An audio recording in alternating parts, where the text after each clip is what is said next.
am unready to party. Hey guys, what's up? Hello. Woo!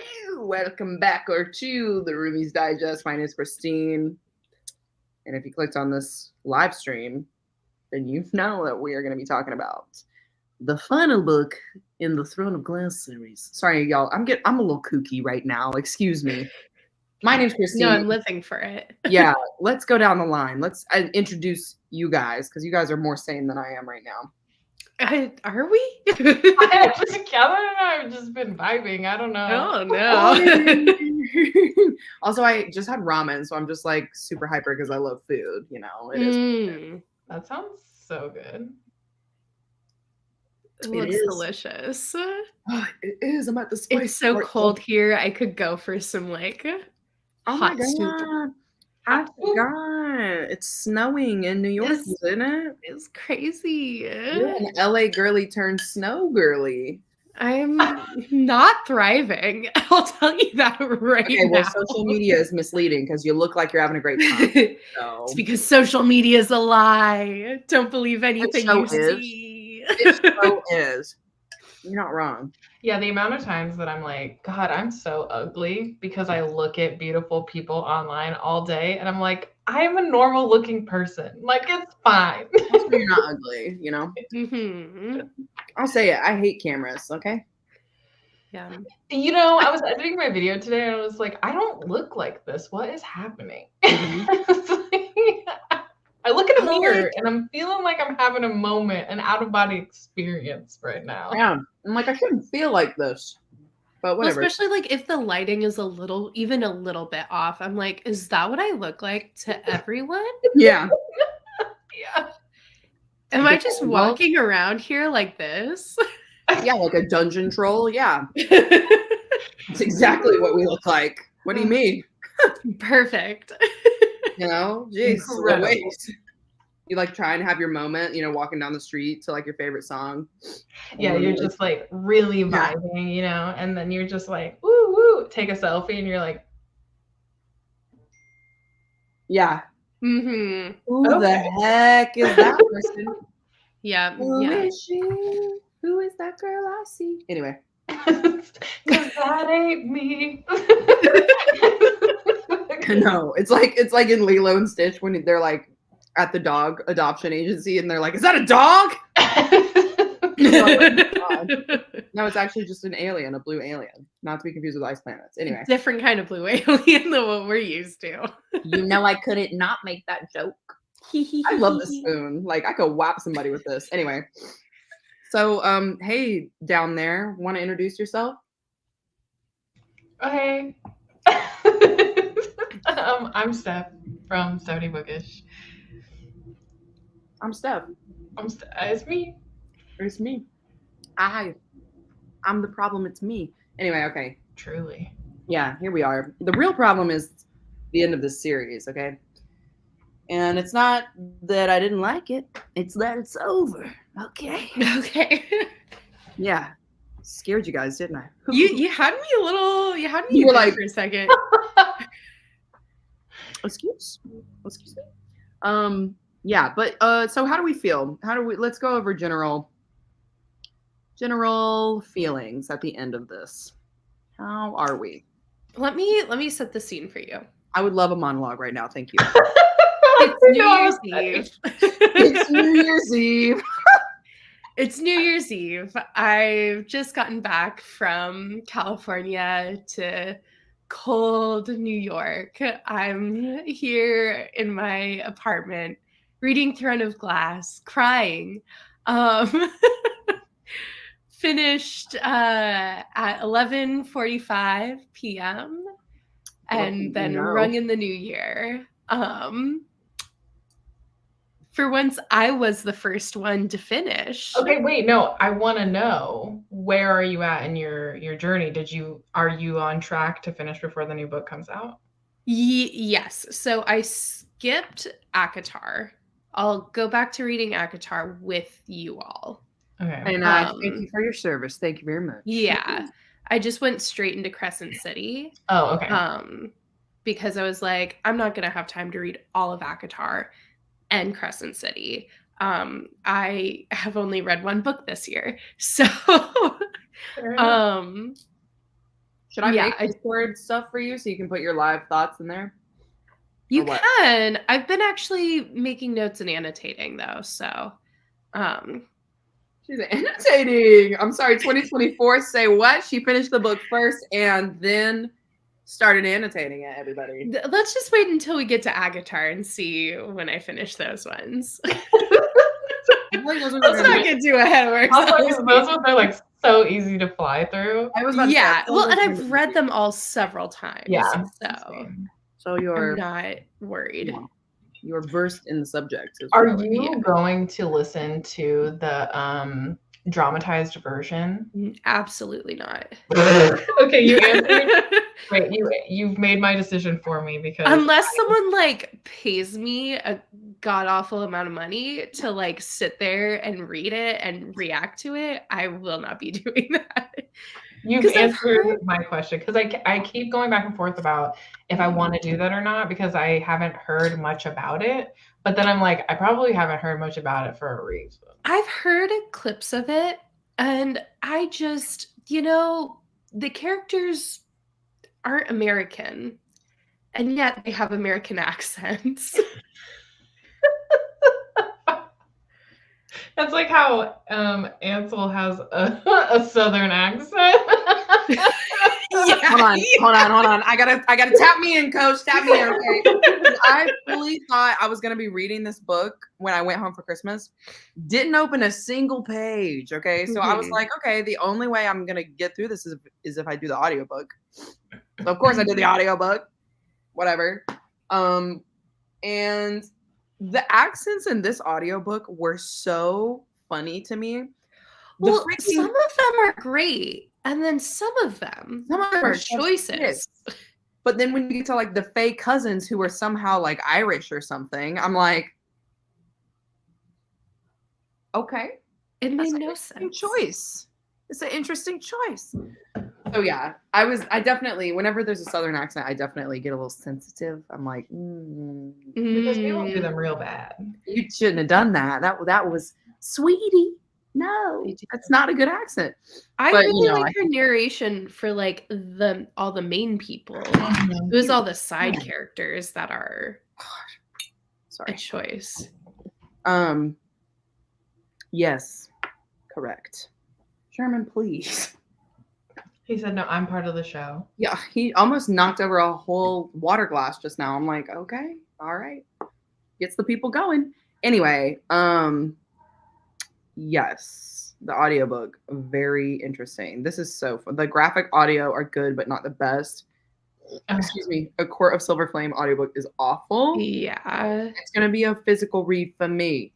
I am so excited to read that one because I haven't. That's the only one in the ACOTAR series that I haven't read. And so many people talk about it like in a way that makes me feel like I'm going to love it a lot. I would say it's her most fantasy romance of all of them.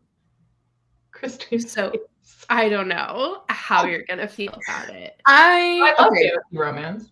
I mean, you like fantasy romance. You like a slow burn. And you like books that have emotional depth and books where you connect with the characters. So, it has all of those things. It's just a matter of do you connect with those things when you're reading them? Okay. Mm-hmm. And I think I can't tell you that. Listen, I know that Nesta is a throat goat. So yeah, I'm ready. I'm strapped in. Yeah. I know your past read books. Okay. So like, it's fine. But like, I just don't know if you're going to like the combination and like how it's put together. It just depends. Like, I think once we read Mist and Fury and kind of we talk about that together as we're reading it, I'll have a better sense of if you're going to like Silver Flames. Wait, I really liked my favorite one. It's the one but they're not like the same. Like they're not the same. You know what I mean? Like they're not written the same, in my opinion. Mm-hmm. I don't think even, I don't know. It'll just depend. So like what you say about that, I think will kind of help me, but I would love to just try and guess and see what you're going to rate it. I mean, don't think I it's a flew but- through the ACOTAR series and had a really fun, fresh time. I don't have much expectations on anything. I'm just excited to read it. Yeah. But yeah, Mist and Fury is my favorite one of all of those. It's the only one I've reread multiple times. It'll be interesting. It'll be interesting. I wanted to see really quick because I'm trying to see when Kingdom of Ash was written and then when Mist and Fury was written. Like, or I maybe think Kingdom of Ash came. So Kingdom of Ash is October 23rd, 2018. Did it come out after ACOWAR? I feel like it came out after ACOWAR. I think it did too. And then A Court of Thorns and Roses is 2015. Hold on, let me see what number 2 is. I meant to look this up earlier. And then, okay, Mist and Fury is 2016. Wings and Ruin is 2017. That's when Throne of Glass people were rioting, and they were like, please write the end of this book. And so that's when she wrote that one, and then Silver Flames was 2021. So that makes sense because there's a 3-year gap between Kingdom of Ash, because that's when she started Crescent City. So all right, now we're in the headspace. That's what I was trying to figure out. I was like, all right, yeah, because Crescent City came out before Silver Flames came out. Yes. Which I've read and I enjoyed. Crescent City. Oh yeah. I mean, not to spoil our future discussion of it, but I've really enjoyed my reread of Crescent City. That was such a spoiler. Get out. Well, thanks, y'all. Bye. I can't wait to get into that one. I'm very, very excited. But overall, this one, I really like this book. I had forgotten a lot of like little things that had happened. But overall, I really like this one, and I like the kind of like, I know this isn't necessarily a military fantasy, but like it kind of is in this one. She's got a lot of moving parts in this one. And I think she did a really good job with the war scenes, which is why I'm always confused about how ACOWAR can be written the way it's written. You know what I mean? Let's not get ahead of ourselves, though. Yeah, I think she just was like burnt out. She was like, I just need a fun series to write before I write the last Throne of Glass book. And that's what she did. Anyway, yeah. Should we get cracking? Cracking. I have a lot of notes here, so I think I'm just gonna kind of like go through and unless you guys have like a specific thing you want to start off with. Well, I want to know everyone's ratings and like initial thoughts. You know, because I feel like I'm gonna be the outlier here. Okay. Do you want me to start? I kind of want you to. Okay, so I still haven't settled on a rating for it, but this is actually not my favorite ending. I had very similar feelings in certain ways about how I feel about ACOWAR. Because I think when this book I think part of it is because of how it's talked about. I had expectations that a lot of people were going to die. Like no one was safe, but everyone was safe. And I got very, very frustrated at moments where you think like Lysandra's gone, Adian's done, a lead out of here, whatever. And I was like, okay, this is going to be so impactful. And then it was like, hee, just kidding. And so I was really just so irritated by it. But there was so much good in the book as well. I don't want to discount that. But I actually was very frustrated by this ending. I have to say, so my coworkers were also all like waiting for me to finish, and I was like live texting them my thoughts.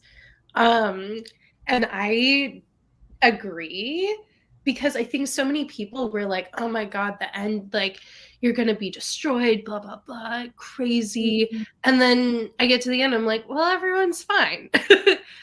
Obviously people did die, but like for the most, like our main people, totally fine.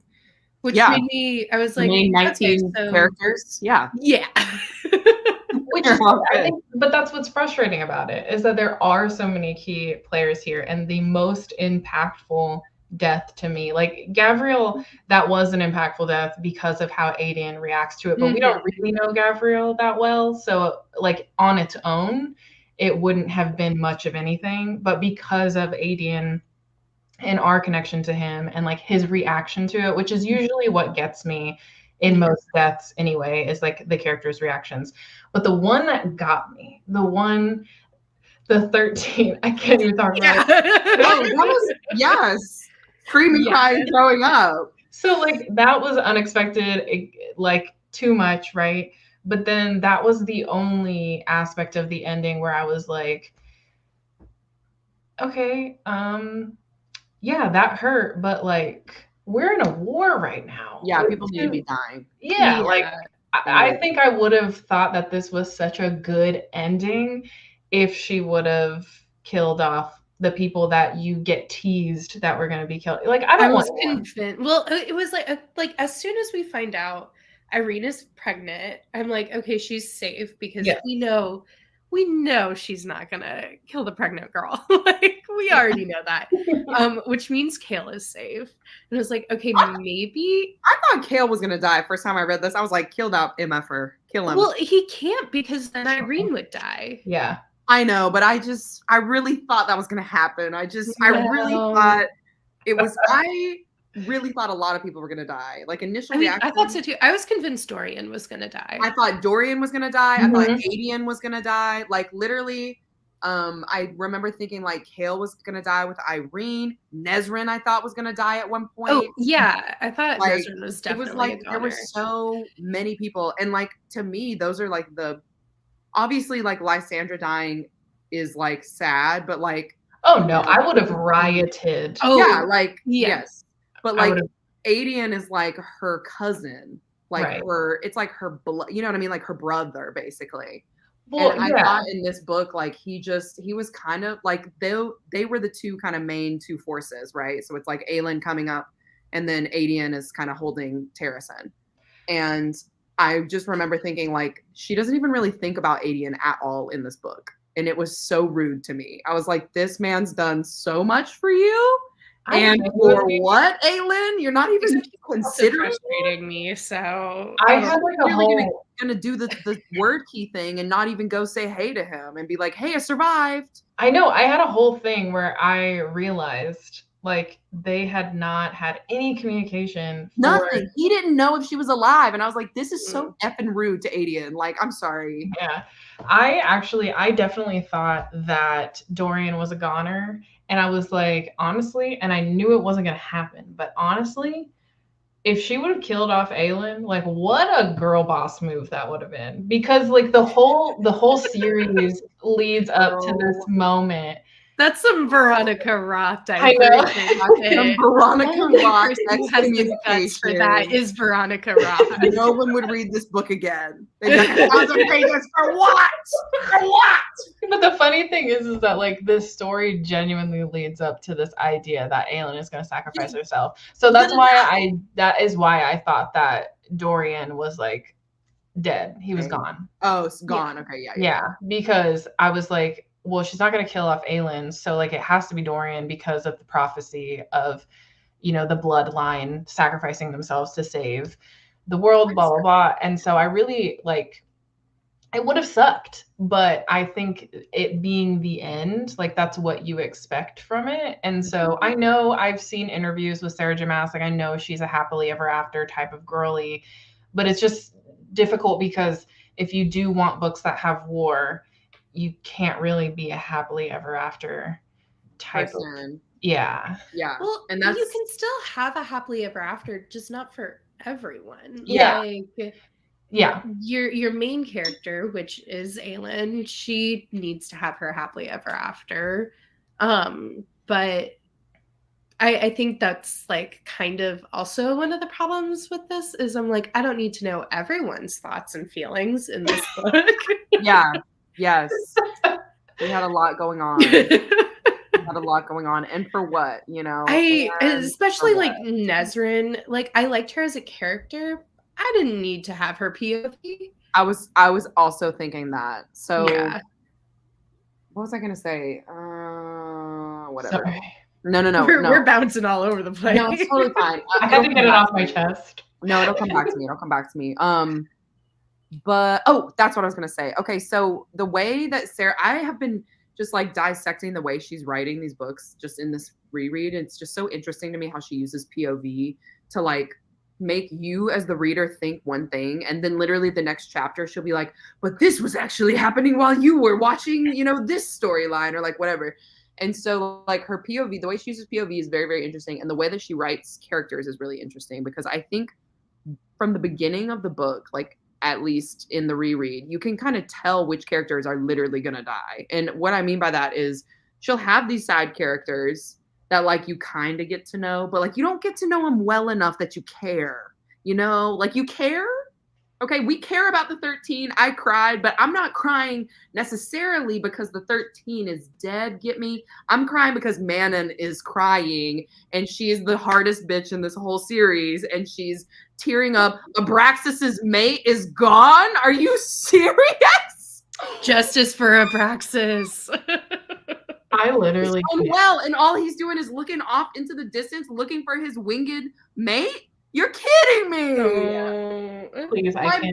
But that's how we knew that Astrid would die, is because we don't have her POV. If we had Astrid's POV, yes, she'd still be alive. That's right, exactly. So it's like, I don't know. I was definitely picking that up in the reread. I was like, this is interesting. She's like writing like Gavriel, same situation. You know what I mean? Like he's there, but like, you know what I mean? Like Fenris could have died. And that would have been one that I would have guessed. I would have been like, he's dead.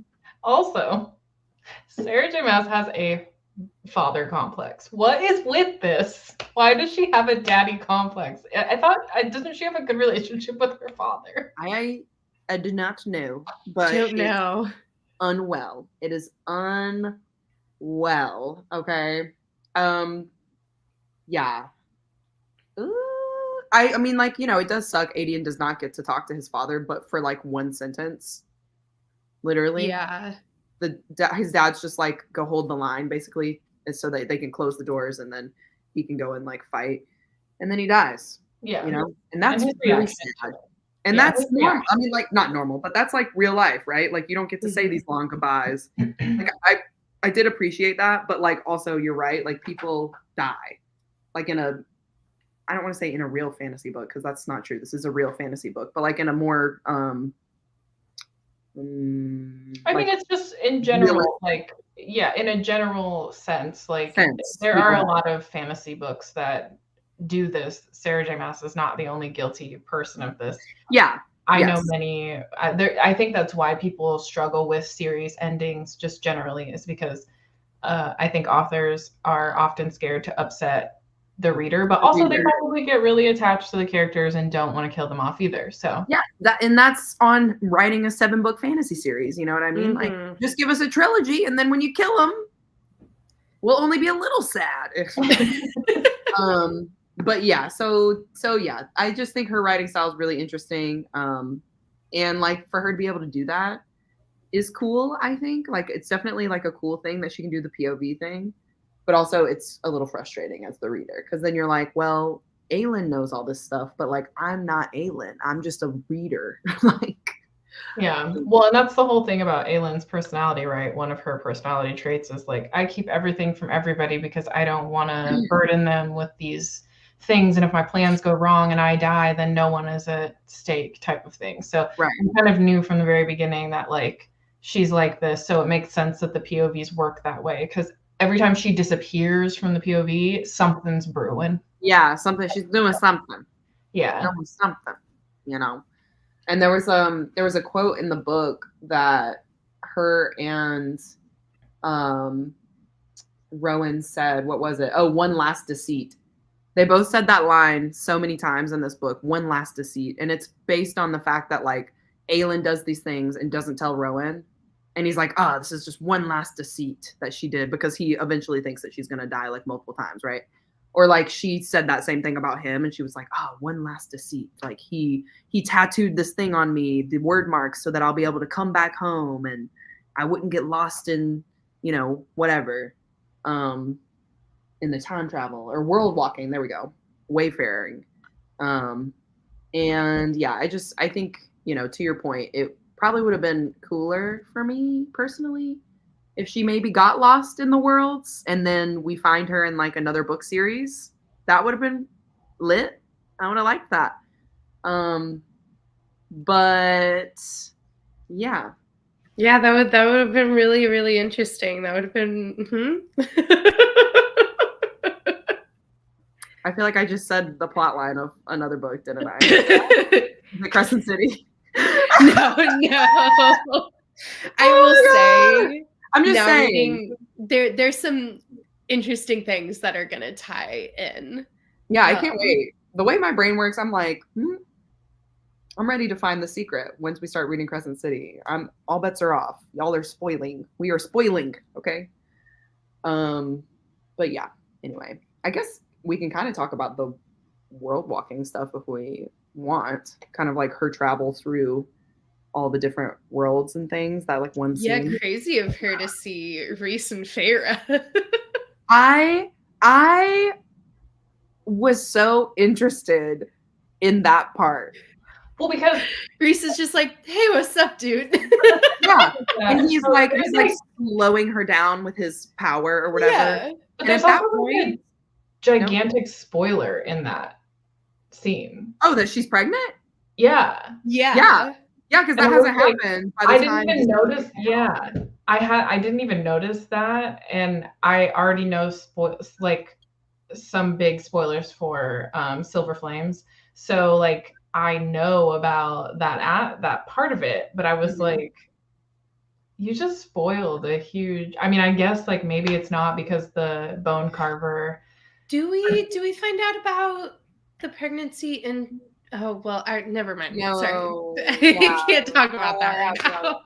I mean, it's ignore everything I just said. It happened in this book, so like, you know what I mean. Like, I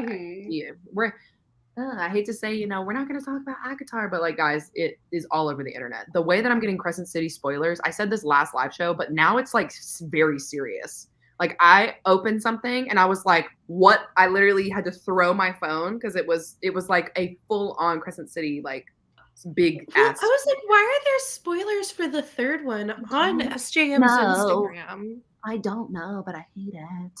Ugh. Yeah, I haven't been following her. Yeah, exactly. It's okay. I deleted my TikTok, so I know I saw that. I was like, well, 2024. This is back to the comment about daddy issues. Because Evangeline is like, is he my brother or is he my father? I haven't decided yet. Okay, so the daddy issues start when they decide to do the whole word key situation, and Dorian sees his fucking dad, and I lost it. I was like, I can't be here right now. I will say, what was cleverly done. I did not even realize that we never knew the king's name. True. Yeah. True. I like he's like, yeah, what's my name? And I'm like, what is your name? Well, who are you? We don't even know you. You haven't even been you. Yeah. Well, that's on how insignificant his character is, to be fair. That's why I was like, why is this man here? Yeah. Okay. Let's talk about this plot point. Okay. So we get into the whole point of this series is that they're trying to find these 3 word keys so that they can bring the, you know, gods, aka people from other worlds. They can send them back to their world. That's the summary of what our quest has been this whole time. So we're working up 8 books to get to this, and then finally in this moment where wow. Oh, take me out, sweet world. Aelin and Dorian are like getting these word keys together, and they are trying to like save the world. They do all that work, and the whole point is so that Erewhon, the big bad guy, gets taken out and thrown into the trash, you know, of like whatever world he's from. The gods don't even take him. They literally don't even take him. In the big B, what's her name? Deanna, who like, what a punk ass bitch. She was such a bitch. She literally was like, "Oh, we're not gonna make we don't make deals with mortals anymore." And I was like, okay, but Mala, who is like literally Aylin's great grandma, the Lightbringer, she's not doing anything to help her kin. Like, it's just it's rude. And then they disintegrate Elena like that. They killed the heck out of her spirit. And I said, you know what? That's okay. I didn't really care about her. She annoyed me anyway. Whatever. But like, what was the point of all this work? I guess the point is so that Aelin will fall through 15 worlds and that we know that there are other worlds out there, you know? That's all that. Yeah, and also, okay, here's my other problem with the ending of this book. Aelin losing her powers. Girl, friend. Tell me why that was the rudest plot point I've ever read in my life. And it's like such kind of a classic fantasy thing, especially in kind of YAs, of gave her a little star for her troubles. Yeah. I like she loses her like it's a classic thing that you see a lot in fantasies of like, especially the female character who's like super strong and has like the most amount of powers in the world, then loses them at the end. And sometimes it makes sense and sometimes it doesn't. And this was one of the ones where I was like, you know, I wish she'd kept them. It's chosen one energy. It's definitely YA fantasy, like early 2000s chosen one energy. And then she's like just like other girls, you know what I mean? Like she's I guess that part is it served to basically make her, we've talked about this before, you know, Sarah J. Maas loves to have her convenience, okay? But it serves to make her immortal because her mortality is stolen in that moment. So like obviously there's some reasoning, I guess, behind it, but like it's stuff that we're only introduced to on that page of the book. Like we have never heard of that before this moment. So not my favorite writing, I'll say it. That scene, was very frustrating in how it plays out. I think I found that there were small scenes like that just kept frustrating me, and a lot of starts and stops. But like I said, I know we're talking about the negatives right now. There are some really great parts about it, but I do think like overall for me, this book I don't think what I got out of this book was worth 900, almost 1,000 pages. It was a lot. It was so many pages. It was so long. I just don't think. I mean, it's a 33-hour audiobook. Yeah, and I don't think that it needed all of that. No, I don't think so. I think, but whatever, you know what? You're doing what you want to do because that's your book, I guess. So, like, do you? Whatever. Just doesn't make any sense. Anyway, so there was a part around this. Did anybody care about the worlds that she was falling through? Because I was like taking notes about that. I was like, all right, obviously we've got the ACOTAR world, but then like there's a world full of oceans with like no land in sight. There's this world that's just full of rain and like it's a greenery. Also when she opens up the gods worlds and she like shoves all the gods into there, it's described as like being a green sun-drenched world. And then of course in that moment she's opening up another kind of portal for like the hell realm, which I kind of was like interested in. I was like, oh, the hell realm, what's in there? What's in that closet? Like, so like we definitely have like some different options for the worlds and stuff. I don't know if any of that is important for the future. I don't know if the specifics of them are important, but the idea of them I think are important. Yeah, just for the future. Like I think that I took notes on them as well, specifically for a character that we meet in ACOTAR, because I don't remember the description of where they said they came from. Mm-hmm. Oh my God, me too. Yes.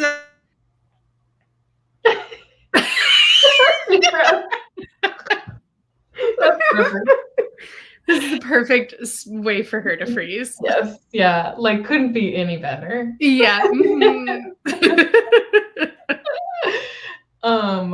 I'll just say I'm glad you two are taking notes because I'm in it for the vibes. I need Miss Sarah Shelves to come back. So you guys can vibe with the vibes. Yeah, and have you be like, oh, because remember this, and then this happened. I can be like, oh my god, you're totally right. Well, yeah, because like when I had to re-listen to that part because there's two of you. There's two of you. The way my internet really cut me off when I was getting excited, that was really freaking rude. You were frozen in like a really good position though. You weren't even making like a stupid face or anything. No, it was like perfect. No, you weren't. You were like, oh, this never happened. Usually it's like, I know. You know, when everybody's like, clip your nose hairs, you weirdo. Anyway, what were you guys talking about? Sorry. I was saying I'm glad you guys are taking notes because I try to pay attention to things, but I am not detail oriented. I just feel like in the description of the gods, that she was shoving through this world, that's what alerted me to that. Because I was like, wait, this is seeming familiar to like something else. And so that's when I was like, okay, I need to be taking notes on these, like all these worlds and like what's going on, like where they're going or whatever. And also like their powers. Because now I'm kind of thinking like, obviously in this world we have like Dorian's raw power, right? And then we have the power of the Fae, which are usually, you know, Rowan's got like this icy kind of like power, you know, Lorcan's this dark power. Aelin's obviously fire, so it's almost like elemental is what I would say the Fae are. Right, but what's interesting too though is that Dorian then develops the power of being able to shapeshift. Dorian, okay, let's talk about my man Dorian, because I told y'all I love this man, okay? He is so unhinged, and he's so crazy. So crazy, so unhinged. crazy. Like, you know what I think I'm gonna do? I think I'm gonna shapeshift, and I'm also gonna choke out the spider to figure out her power, but also I just want to fucking kill her. Yeah. Although I will say, if he didn't choke out the spider, if he'd waited just a little bit, he probably would have learned that what's her name was a Valg princess earlier. Yeah. Maeve. Yeah, he's unhinged. Okay, he's unhinged. Because the spider's literally like, let me tell you this thing about Maeve. And he's like, no, you're no, never mind. He's like, I gotta impress my girl, Manon, you know, I gotta impress my lady, you know, with this blood. And she smells it too. As soon as he goes up into that tent, she's like, what the? You killed somebody? But I love it because my favorite thing though is she's like, you killed her? And he's like, well, yeah. And she's like, okay. She's like, weird, but okay. Yeah, like they're perfect for each other. Like the way that I stand Dorian and Manon is I'm sorry, the moment at the end, my favorite part, the only thing I'm even care about and invested in, somebody was like, oh, you're gonna marry her, right? And he looks at her and she's just like, she's basically like, shut up. So cute. It's Irene, because Irene's like, I'm sick of this. I'm sick of it. Just marry each other. It's just definitely that friend that's like, you guys have been flirting for 24 years. Please just go ahead and get married. Like, Irene, who's known them for 5 seconds, is like 5 seconds. 5 seconds, you know. So I'll be real. Irene is not like it's not that she's not a favorite because I dislike her. She's just like kind of an unmemorable character, and also we haven't spent a lot of time with her. But you know, I don't know. I feel like when I met Lysandra in Queen of Shadows, I was instantly like, this is my bitch. Mm-hmm. But Irene, I don't know. There's something about her that I don't like fully connect to, which is fine because you don't need to connect to all the characters like that. But I do love how she will just say whatever. She's like, you know what? I need to say this thing, and I'm just gonna do it. She does balance Kale out in the way of he's terrible at decision making. And she immediately is like, no, we're gonna do this. And he's like, okay, I guess we're doing this now. In the whole book, he's just so focused on. He's like, my wife. Yeah, my wife. Yeah, I will say, like, their relationship in this book made me sick. It's so crazy because in Tower of Dawn, I was eating that up. I was like, yes, I love you guys. Yes. But in this book, I was like, get off the screen. I don't want to see y'all kiss. Don't hold hands. Meanwhile, Dorian and Devon are getting the spiciest scenes of this whole book, okay? And I'm like, more, baby. More. Let's go. God, I didn't mind their relationship. Why is she pregnant? When the dad was like, "Oh, she's pregnant," I was like, "Jesus!" How did Christ. the dad know before you, Kale? You dumbass. Anyway, but the second we find out from her that she's pregnant, I'm just like, what? Yeah. Yes. She's like, "Oops, on the brink of war." Yeah. Like, silly me. I'm a healer, Also, but I can't I'm take the only on person it. that can heal these bugs. I know. It's just so. But that's how I knew she was gonna be okay, because I know, maybe if I hadn't already read ACOTAR, I would have been like, maybe, but I knew she wasn't gonna kill the pregnant woman. No. She's Like, not. there's no way. I mean, and So I do was think- even like worried for her when she was like healing the Yeah. Vogue and like, Hell, yeah. I just whatever with them, you know. Like I just want to be stressed out more, you know. I was really stressed out for Adian. I mean, like I was stressed out for remember- Adian, Lysandra, and Dorian.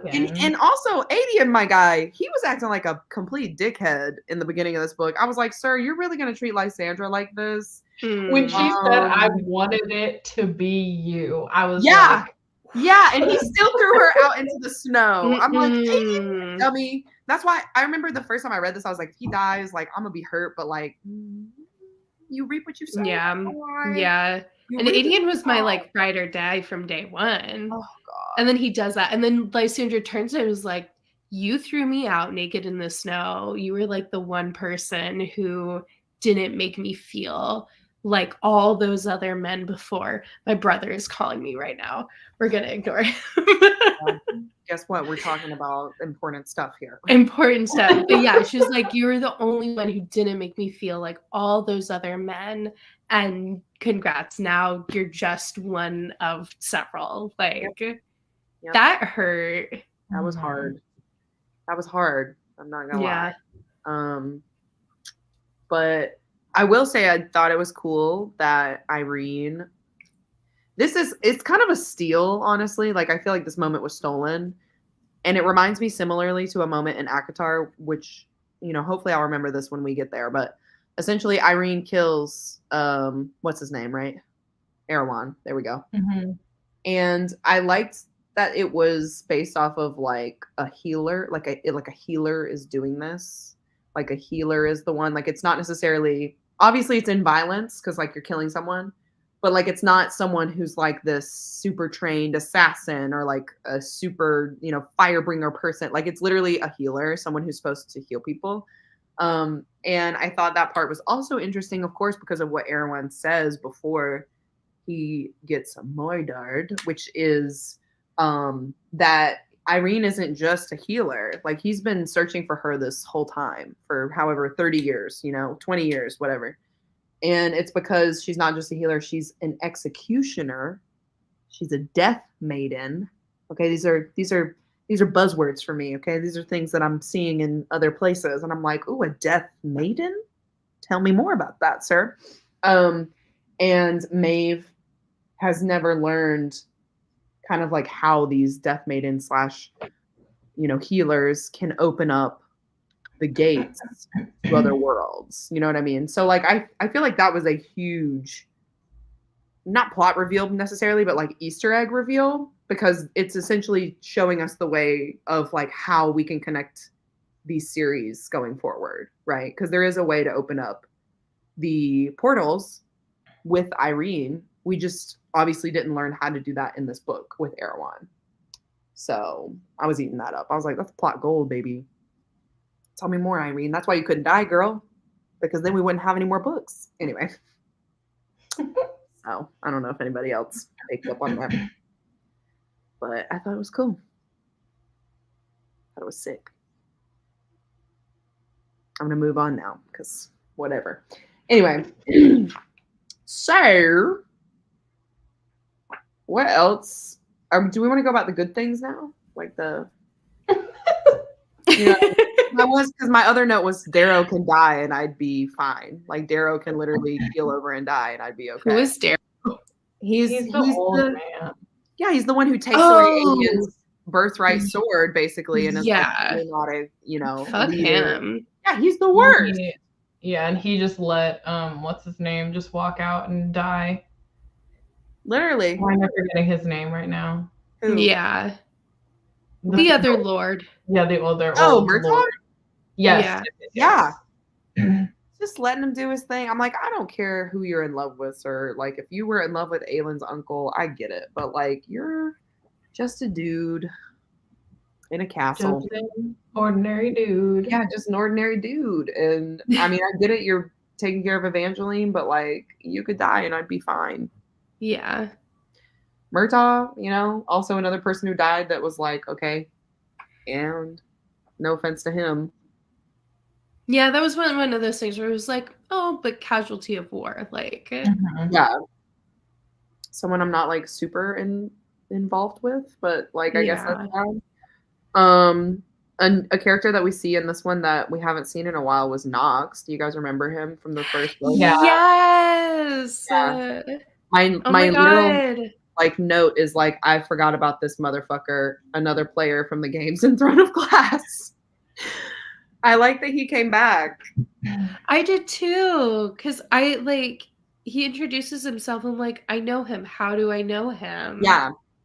Yes, he's the one who Aelin told to run. And then when I figured, like, I was like, wait, and I, of course, did my little searchy on my 5 million page bind up. I don't know how you got through that one, girlie. This is rough, man. It was real rough, but we did it.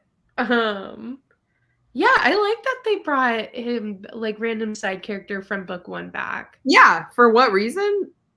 Just to be like, that was cool. Yeah.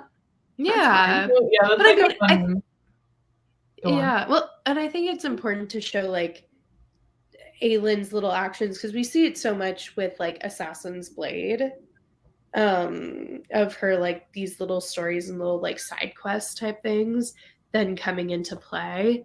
But, like, even through Throne of Glass, her, like, little actions and things of helping people. Mm-hmm. How it, like, all comes together in the end. Yeah. Since we're talking about that, I think that is one of my favorite parts of this book is the reuniting of people, but especially the people that get to go to Aelin and be like, you did this thing for me and, like, I'll never forget it. It changed my life type of thing. Yeah. I think that was really special. And while Kale is one of those characters that I feel, especially in this book, really paled in comparison to everything else that was happening in all the other characters, I did really enjoy that moment when he let Irene have that time with Aelin, and he wasn't, you know, it was that moment where you knew he really was healed and he was really over and forgiving of everything that happened between him and Aelin. Mm-hmm. Like, he let Irene have that moment, and to be like, he didn't try to taint that situation. I mean, I know he knows everything, but, like, he didn't try to taint the situation, and I appreciated that. Yeah, because that's essentially, like, obviously one of the OG characters that, like, comes back, and she obviously has a bigger storyline than, like, Ansel or Knox, you know. But, like, Irene is the one who literally, this small tiny thing that Aelin did and Assassin's Blade changed her whole entire trajectory of life, and now she's, like, happily married, has a stable job, has a baby in the belly, you know, like, everything, saved the world. It's a really nice resume. So Yeah, you know, it's like on the other side of it, there's, like, also characters like Sorsha. Do you guys remember that character? Oh God, I'm so sick of Dorian talking about how he was in love with Sorsha, y'all. Like, every single time Dorian mentions Sorsha, I'm like, who? Exactly. What do you mean you were, like, in love with her, Dorian? Shut up. You don't even know what love he's is. like, this is why I'm doing everything was because of Sorsha. I was like, who? Yeah, I was like, we as the audience have forgotten about Sorcha because Menon is here. She is alive. Yeah. And she is your boo. Why don't you see it? Anytime he brought her up, I was just like, oh, forgot about her again. Yeah. Because, like, who was she? I mean, she literally was just a drop in the pan. Like, I feel like the only reason he is so connected to it is because of the catalyst of her death, like what happens because of that. And I think he feels obviously very responsible for her dying. Yeah. Even though, to be fair, he isn't really that responsible for her dying just because he was interested in her. She was a spy. So it's like, I think he has this whole, he has this whole thing where he feels that everything is his fault and he takes it on. And so I think he's like misplacing that with that he was so in love with her. And I'm like, you weren't, you just feel guilty. Yeah. I mean, 3 days. Real energy a little bit, but whatever. You know, I think in the grand scheme of things, Dorian does have a really nice character arc in this whole series. And I truly think his is like one of my favorite ones besides like Alid, who I really like. But I was impressed with his power in this one. I know. We'll get to our lead. We'll get to our girl Alid, okay? Because her character arc in the series is very nice. But obviously, because Dorian is from the beginning, like I think his is probably besides Aelin going through all the trauma, I guess. But well, he had like 4 more books than Alid, so yeah. Alid, she's nice, but I was very impressed with Dorian's storyline in this one, and I feel like it gave him. I know he was like kind of annoying in some ways, like the whole obviously his girlfriend Sorcha that died, but I think in other ways, like I really liked his storyline, just because his power ends up being this like raw thing that he can control, and he figures it out all by himself. Like he has Rowan give him some lessons in like one of the books, but that's it. Like he's figuring it out all by himself, you know? And I mean, he goes from being a character that like is kind of he's giving himbo energy in the beginning to this character that's like has no autonomy because we don't even know if he's going to survive this one book that happens, to a character that's like, no, I'm in control of my life. I can't be this pawn for anyone anymore. And that's why I think I like his arc, because he really does he has such a drastic change from beginning to end. It's like he's a completely different character.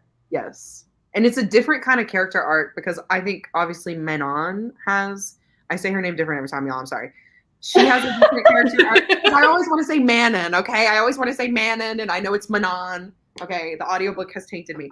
But I think she also has a really nice character arc, but for her, it's almost like her character arc is more, I don't know if cohesive is the right word, but like it's smoother. Like it's just more like, she's just like a greased machine. Like everything she does, I'm just like in the corner going, man. Like, yeah. I mean, I think you already, you see in Queen of Shadows that like she's questioning why she and the other 13 lack humanity, and like why don't they feel the things that other people feel, and is this a learned behavior or is this natural of who they are? So I think her arc definitely is more cohesive and smooth because we kind of see it from the beginning that she's questioning things since Abraxas came into her life. That makes sense. That makes sense because it is more in your face, I think. And that makes sense because when we are with Dorian for most of the series, he's not even himself. Like we don't even really get his POV. So like it would make sense why his character arc isn't as like pronounced, I guess, because he hasn't been telling us what he's been doing this whole time. You know what I mean? Like Manon, we've been in her head. So that makes sense. But yeah, speaking of character arcs, should we talk about Miss Alid? I love Miss Alid. I do too. My note is like, as she's coming up in the book, like one of my like big notes for her is Alid might be my favorite character in this whole entire series just because of the scene where she's racing to get to the dam. Bitch.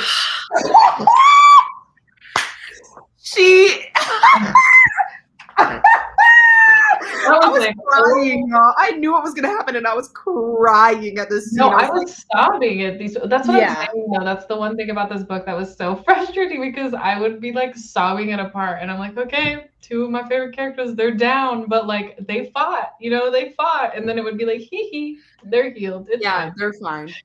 They're fine. My heart, y'all, my heart for Miss Alide. Oh my God, that whole point, because obviously in this whole entire book, I mean, this series, after Lorcan betrays Aelin, which, questionable, but he did. Okay, he did. Mm-hmm. But was it for the love of his life? Yes, and I do it again. Damn it. Anyway, so after that point, Alide is just like over him. She's like, "You suck. You killed everyone I love." Not really, but like, Aelin is. We didn't even talk about Aelin in the Mask. We'll get to that.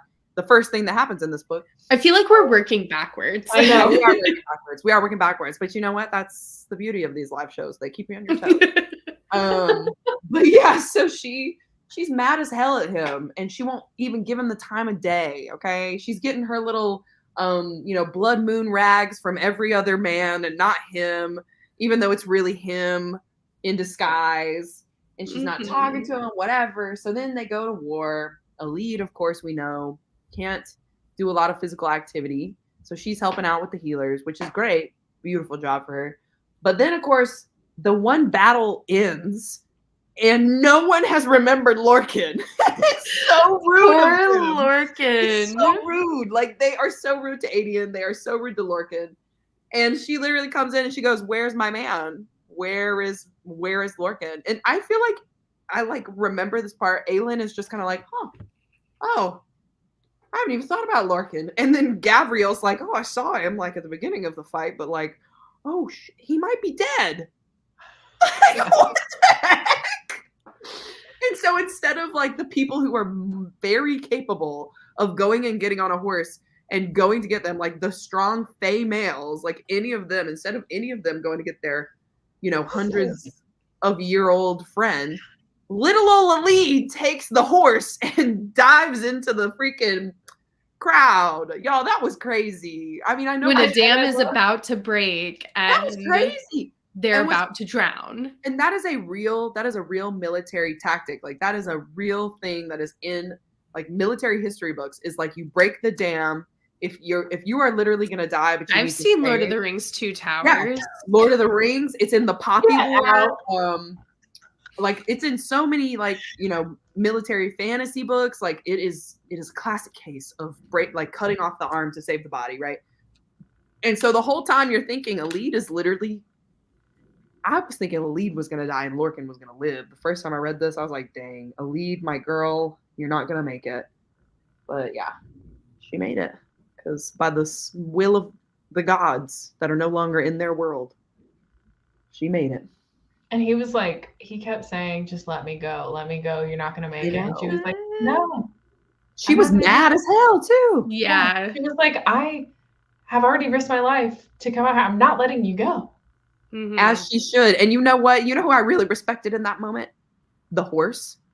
Well, and I thought it was so funny because when she gets on the horse and she goes, the only thing the group of people could talk about was, "Oh, I guess that horse was there just for this reason." And I'm like, what the fuck are you guys talking about? Like, can you help a woman out? Yeah. This whole thing. And they're like, "Oh, I've always called the horse this too." That whole part, I was like, okay, but Alide really did it. Okay. Oh, that part hurt too when she broke her ankle again. Oh. Oof. When did her and Irene have the conversation? Was it pre this or after, when Irene's like, "I can heal your leg"? I think she somewhat mentions it before, but then the full conversation happens afterwards. Okay. Yeah. And she's like, "We're gonna give you some salve until we can re-break this leg." Bada bing, bada boom. Yeah. Yeah, because I think she's also taking care of Lorcan at that point. So that were there any other scenes besides, of course, the chapter right after that where the 13 yield or do the yielding? Is that what it's called? Yeah, they do the yielding. Yeah. Any other scenes that really just had you guys screaming? I'm sorry. Or earlier? Yeah, absolutely. when There's tons. okay, listen to me real good, okay? We all know that in Heir of Fire, I was just very whatever about Rowan. Okay, I felt that way the first time that I read it. The second time through, I was like, whatever about Rowan, okay? Then this man, he finds his woman, and he turns these men, as described in the book, to bloody splinters. And I said, that's my man. That is my man.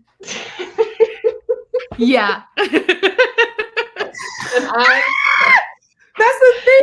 Okay. Let's talk about Rowan. I've been waiting for this moment. Okay. Catherine, how do you feel? Okay, I'll hear you out, and then I'll go on my rant. Well, I mean, like, I'll still say he isn't my favorite SJM guy. Like, but I do like and appreciate him, and I think he's like great for Aelin.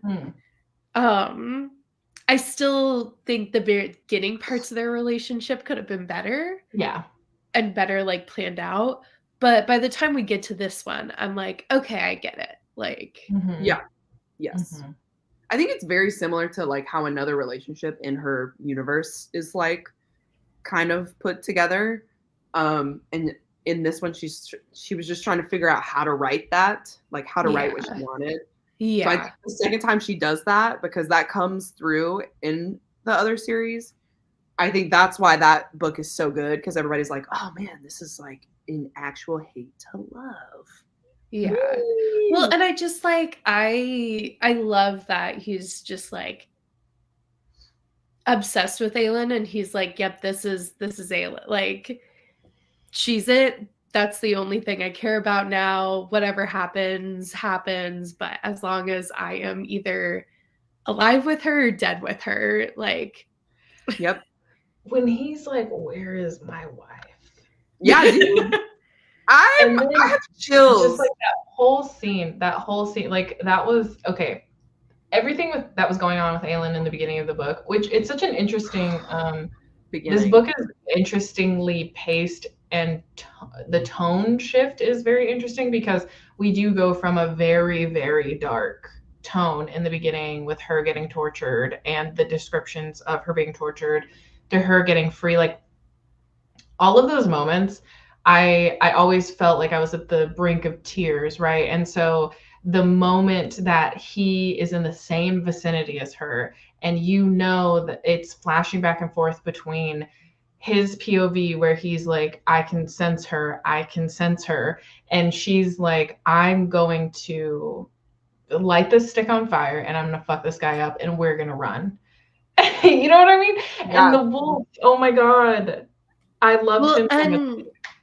Like, yeah, I don't even know what I was gonna say with that. But just the whole thing, like Lorcan signaling like she's here, we have her. Well, yeah, and even when they see her, they start crying. Like Gabriel and Lorcan start crying. I was sobbing because I was like, you never realize until those moments of, because obviously like what we're seeing for hundreds of pages is them just trying to figure it out, not knowing what to do, making plans, but those plans are failing. They don't really know where she's at. And all we know is that with her, she's just trying to figure out what's real and what's fake. And oh my god. Yeah. So like to have this moment where they come together and you realize how much they believe in her and how much they need her for this cause, because if they don't have her, what do they believe in? And so you realize that like she, as much as we know it from the beginning that she is the key to this and she's bringing everyone together or whatever, you realize in this moment when she comes back how much they believe in her, because people keep saying like, my queen.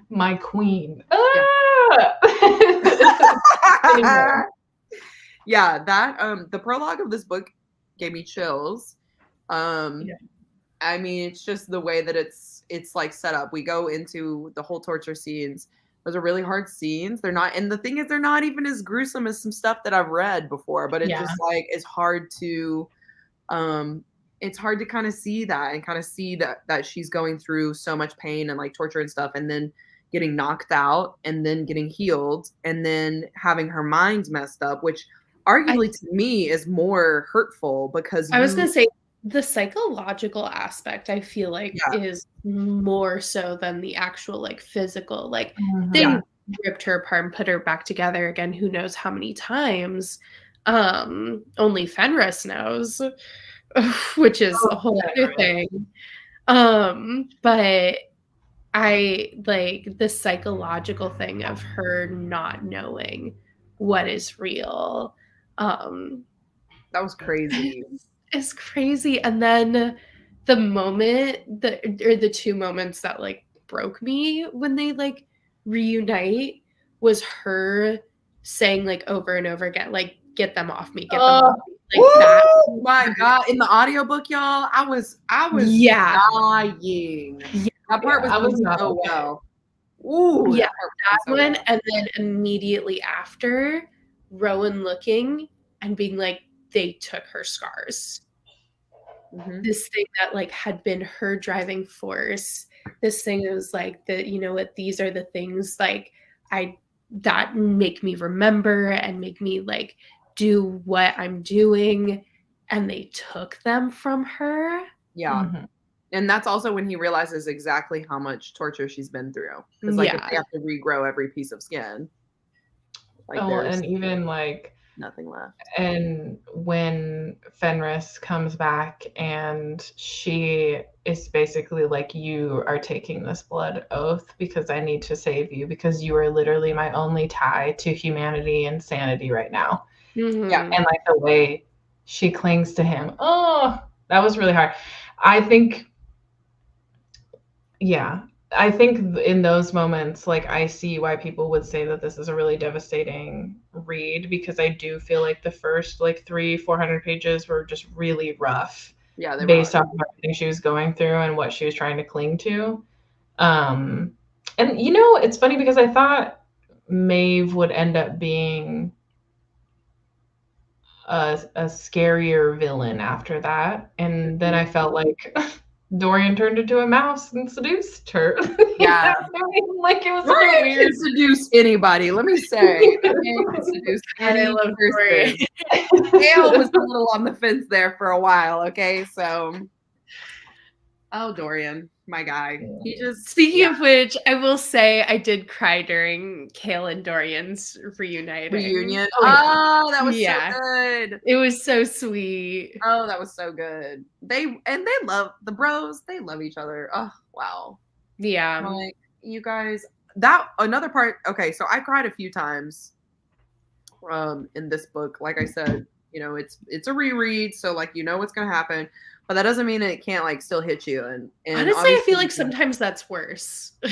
Well, yeah, because you know what's gonna happen. Yes. I was like, I don't want to be invested anymore. So like the fact that I cried again, I think is like pretty telling for me how like invested in the characters I was. Obviously, when the 13 goes, like I was like sobbing. I was like, like I couldn't handle it. But another time I cried was when the boys reunited. And then at the very, very end, when it's the three of them, it's Dorian, Kale, and Elena. Alim. That was a really sweet moment. Yeah, because it's a full circle moment. You know what I mean? They started off this series, you know, sans Assassin's Blade, but like they started off the series together, and now they're all okay. They all made it. And they're like, all right, see you for the wedding in a month. You know, like we're pals still, like three best friends. So I think that part is interesting to me because in the other series that we're going to read, I think 3 is like a really interesting number for Sarah J. Maas. So I can't say anything now, but when we get into ACOTAR, I feel like I want to like revisit that. So anyway, yeah. How many POVs were there Aelin, Dorian, Kale, Manon, Elide, Lorcan, Lysandra, Adrian. Nezrin, which again, why? Well, and then you get those like one-off ones because we got Erewhon for like a hot second. Yeah, but I don't count the one-off. Yeah. ones. Maeve. Right? But she was also kind of a one-off one. Maeve was an interesting character in this book. I mean, because she is like Disney villain in the end, which is fine, it's whatever. But like there was a moment where I was like, okay, Sarah J. Maas has given her some humanity. She's given her some backstory because we find out Maeve's whole backstory. I mean, like we found out kind of in the last book, obviously. But in this one, we go a little bit deeper. She's like married to one of the Valg kings. She never liked him. Okay, obviously he was a world's conqueror, which I think is an important and also interesting, maybe not important, but interesting plot line in and of itself. Because the Valg kings, I don't know why I never really realized this, but they've been conquering other worlds. They are world walkers, which is why that part about Irene is so important because the women like her, or like the healers like her, I don't know if they're all women, but are they? Maybe. If they're like in this world, yeah, I think they are. Yeah, because you know what it reminded me of is like a part in the ACOTAR series. And there's something that comes up in Crescent City too. Okay. I was like, I think what you're also getting at too is that like whatever her husband's name is, he's not even in this world. So Erewhon is here, and she happened to like, sneak in with him, and they're brothers. Yes. Yeah. So that's like the interesting part of this like overarching plot, because obviously we're trying to connect the dots with all these series, right? So that's like her ex-husband or her husband, whatever, Orcus is his name. He has been going through different worlds. So what I'm thinking is Orcus is still out there trying to enter all these different worlds to like conquer them. Like that's the point of their like thing. And so the reason why Maeve leaves is because she gets bored and she's like, I don't want to be left at home like a housewife. Like I want to go do my own story. And that's why she goes through the gates, because she's been reading these texts and books from whatever the world they're from. So that side little plot line that like didn't really get delved into, but like is part of Maeve's backstory in that part with her and Dorian, I was like eating that crap up, y'all. Cause I was like, I am now looking for Orcus in every single book we read now. Like, I'm like, where is he? Because there are obviously other bad guys in these series.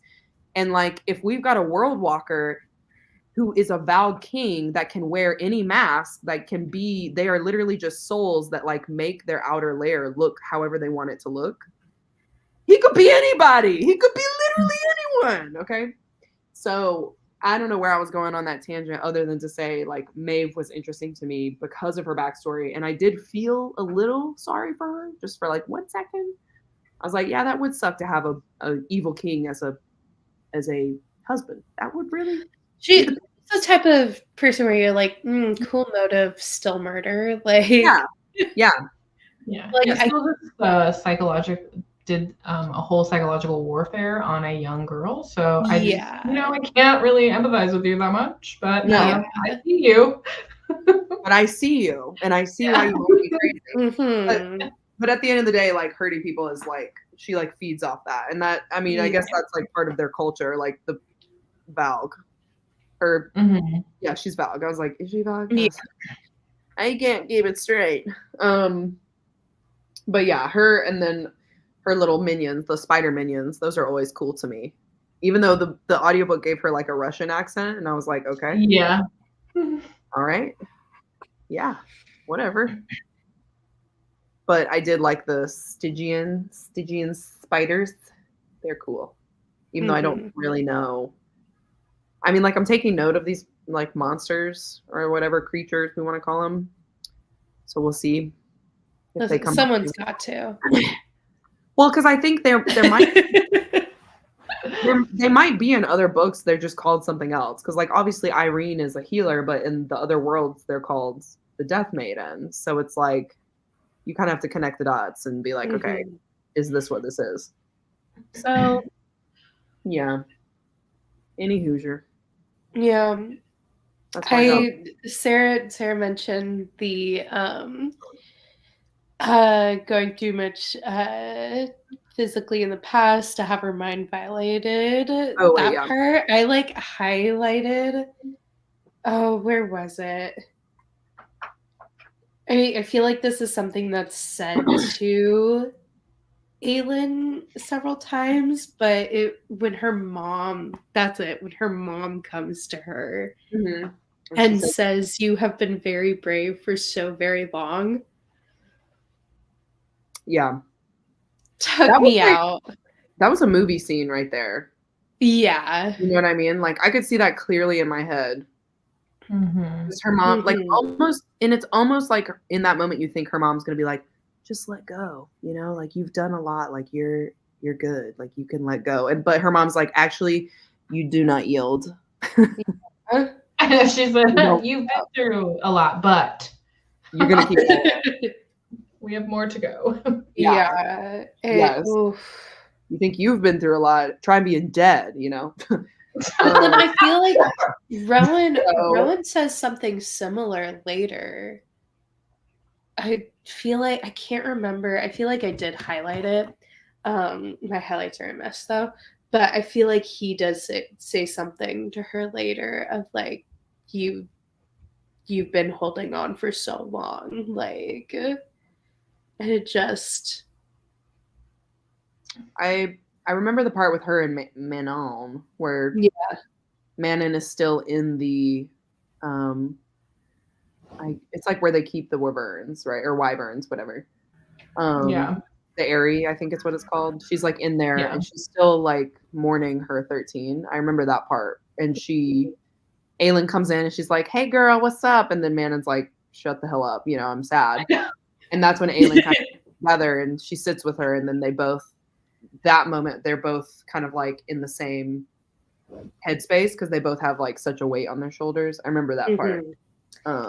I did just open up my highlights and it immediately was at the highlight of Lysandra turning to Adian and saying, "But I've never felt as humiliated as I did when you threw me into the snow."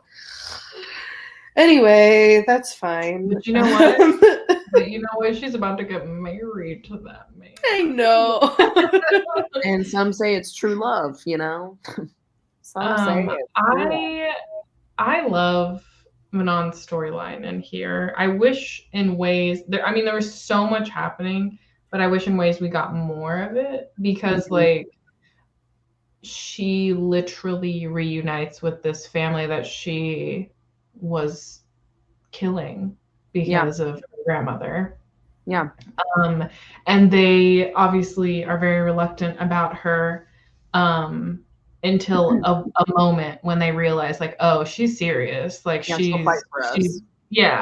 and then they bow down to her and it's this whole thing and it's just like really a great moment because she's so reluctant about all of it. Like it's not her trying to vie for power or whatever. She literally just loves, she says it, she's my sisters. These are my sisters when they die and stuff. And I don't know, I just really loved her storyline because she was down for the cause. Like the moment she came and reunited with everybody, she said, "I'm here to save the world because I owe a favor to Aelin."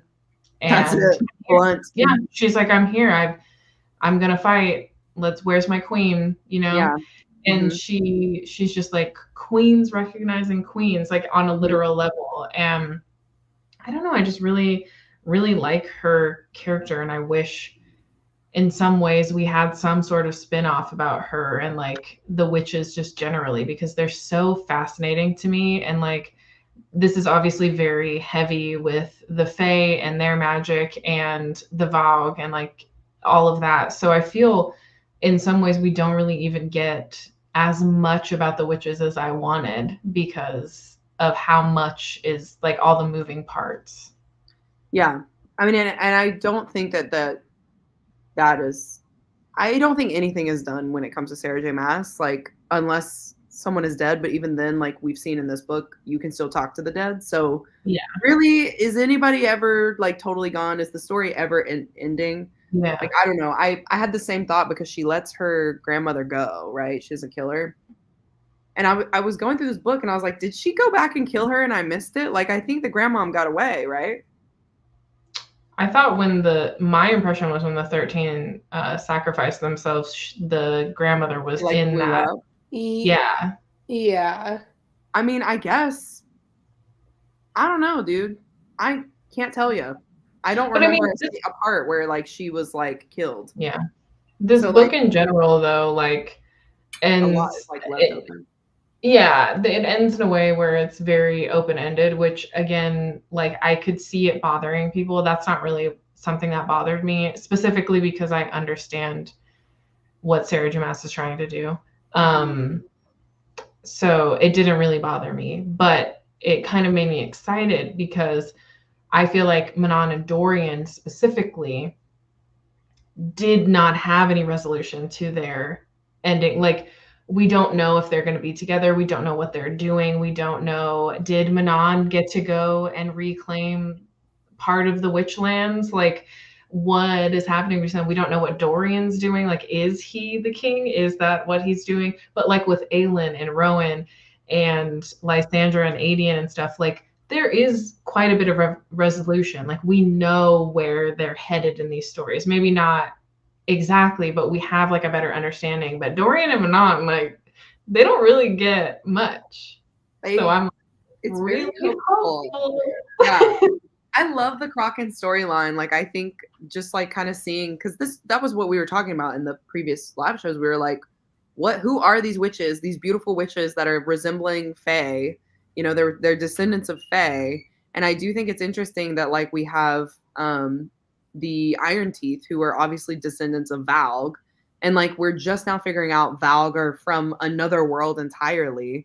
So like the fact that we're having all of these kind of like mixed bloodlines and things like that, we just have all these moving parts. Like, who's to say that Manon can't go and do something later on down the line and she's like an even more prevalent character, especially with a character also like Dorian, who has this raw magic that we find out he can literally turn this magic into anything he wants.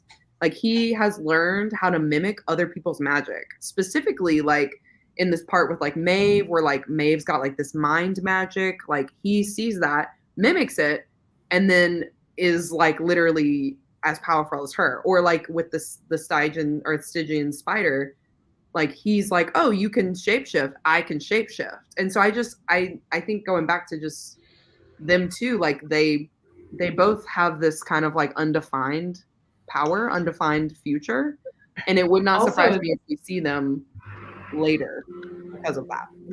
I feel like if that is where it's going, like, they have the most high likelihood of being people we see again, only because to me it felt like almost in this book, which is a finale, that their stories were just getting started. Yes. And that's like such a weird feeling. Yeah. And I kind of got that same feeling. This is going to sound silly, y'all. It's going to sound silly. But I kind of got that same feeling with Evangeline in some parts. Like, I know that she's just like a little baby. Yeah. She is like the young girl in the storyline. But I also... Oh, yeah, we did have Evangeline POV too. Yeah, Evangeline POV too. That was, you know, it is what it is. But like, I also thought like her getting the lands from not Murtaugh. Oh my God, Darrow. Okay, she's like getting the inheritance from Darrow. And then them talking about how Lysandra and Adian's kids are going to get their inheritance. Like, it was very much like setting up for the future. And like, okay, if we have a time jump of sorts, all the immortal people are going to stay immortal. They're all going to be young. Okay, but then Evangeline, who is like a young person now, will be older in like a time jump of like 15 years or 20 years or like however she decides to do it. So I do think like there's almost like there could be like a next class of, you know, next generation. Yeah, next generation of heroes, whatever you want to call it. But like, you know, I don't know how the timing is going to work. Young Avengers. Yeah. So once we get into time travel and stuff, I'm like, okay, we're really getting into my sweet spot here when it comes to this. Yeah, because I think it's so interesting that, like, you know, so many authors do. I don't know, we can use Brandon Sanderson for an example. Like, the Cosmere is a universe and it has a bunch of planets, and like there is some crossover Easter egg stuff, but like Sarah J. Maas is playing with literally multi-dimensions. Yeah. Yeah, doing the multiverse thing. Yeah, and I think that's so interesting because I think a lot of times with the fantasy that I haven't read many fantasy series where it's like multi-dimensional. Yeah, or that even in Cosmere, like where there's different worlds or whatever, because like with, for example, Robin Hobb, everything connects, but it's all in the same world. Like they're just timeline. Yeah, and I guess like even the Grisha-verse, like it's not multidimensional. It's just Yeah, that one, and that one is very much like timeline. Yeah. Like within a timeline. Yeah, I read more timeline. Even like Cassandra Clare, she has a bunch within the like Shadowhunters universe. Is that timeline or are those dimensions? It's timeline. It jumps around where she'll like go back and then she'll jump forward. Okay. Like, but it is all still within the same world. Whatever. Yeah, world. Yeah, because I've found that like I think it's very interesting. I can really only think of like, I know there's millions of others out there, but the ones that I've like heavily read would be like Brandon Sanderson and Sarah J. Maas, where it's like the worlds, there's multi dimensions, multiple worlds, and they all sort of like have tie-ins. I mean, I know Brandon Sanderson's, so far as I know, is mainly just like Easter egg type stuff, whereas I think Sarah's, there's obviously when you read them, they connect in ways that are like more than just like these are on different dimensions on the same planet, you know? Yeah. Mm-hmm. Well, and I mostly know like multi-dimensional from like the Avengers. Like I agree. Yeah. Same. Which I don't know. That's why I kind of was talking about perhaps like the Valg Kings are like gonna be the big bad guys of the entire universe. Like I don't know, obviously. We'll I guess find out. We also don't know if we're gonna find out. We'll see. But yeah, it's very like that's what I would think we're working towards. So yeah, especially since their brother got murdered, like they can't just pick crazy. Be like, what's up, bro? Like you're dead, you know? So yeah, it'll be interesting for sure. Yeah. Do we want to like, I know we kind of glazed over this, but do we want to talk about the chapter 89, the 13 in the yielding? We might as well.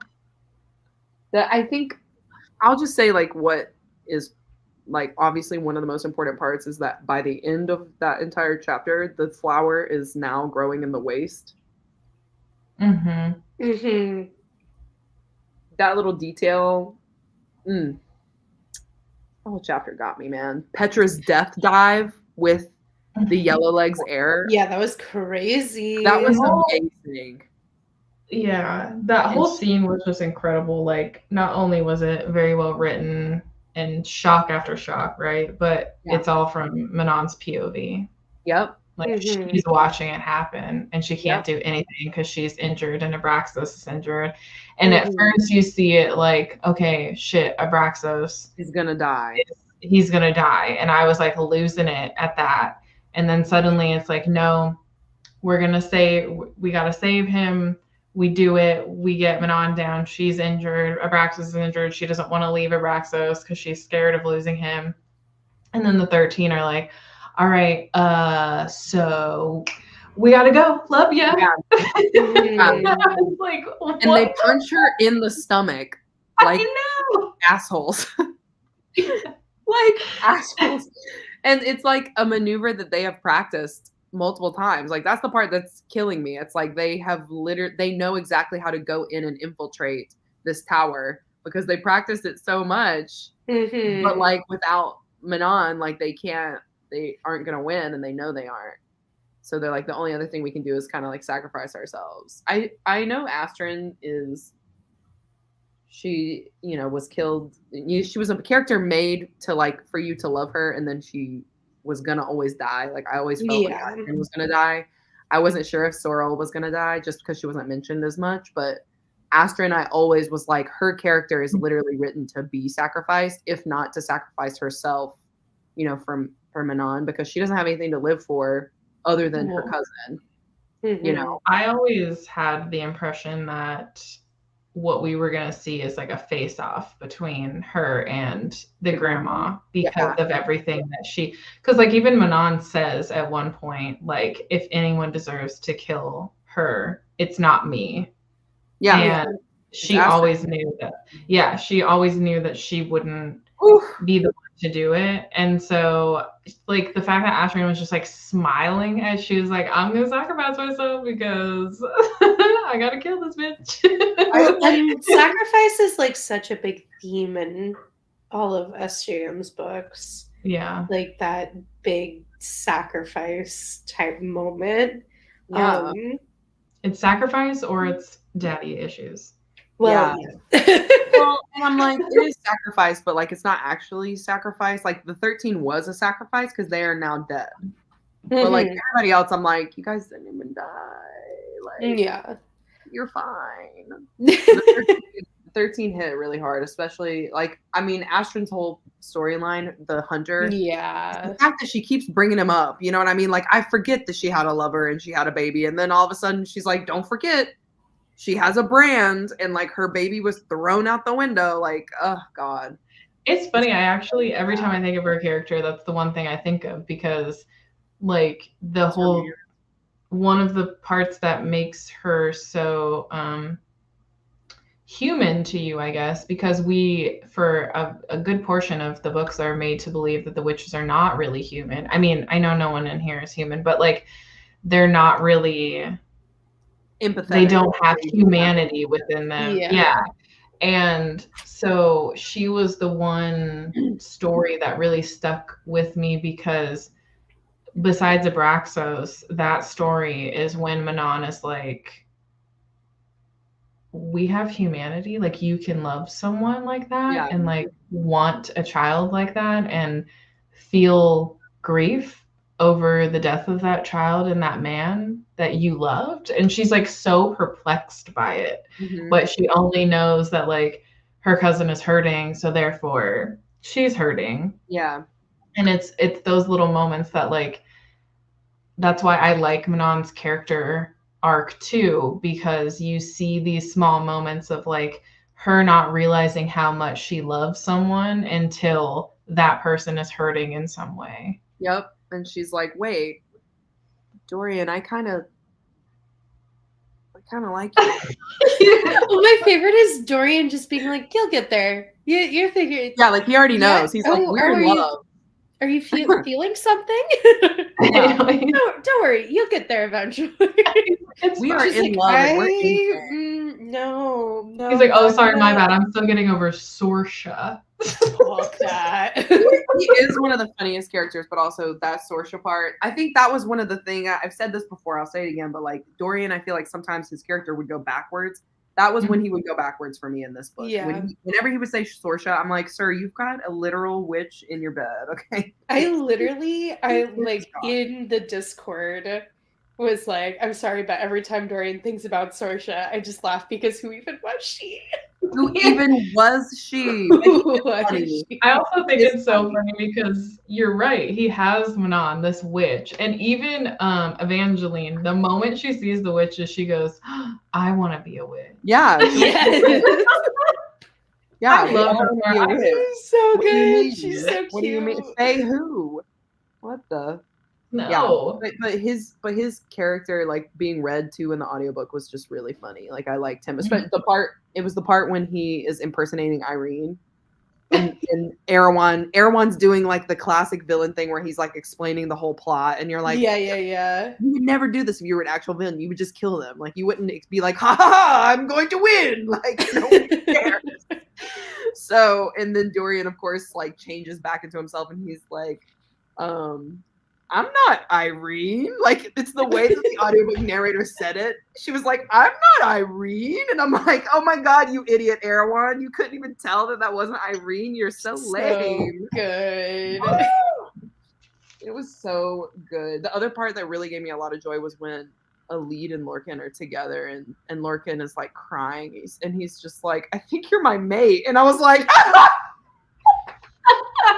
Also, I love the fact that they did recognize the fact that his name is gonna be Lorcan Locken. Lord Lorcan Lord Locken. I said she planned that. She planned. He's like, that my friends so are gonna give bad. me so much shit about this, but I'm gonna do it because I love you.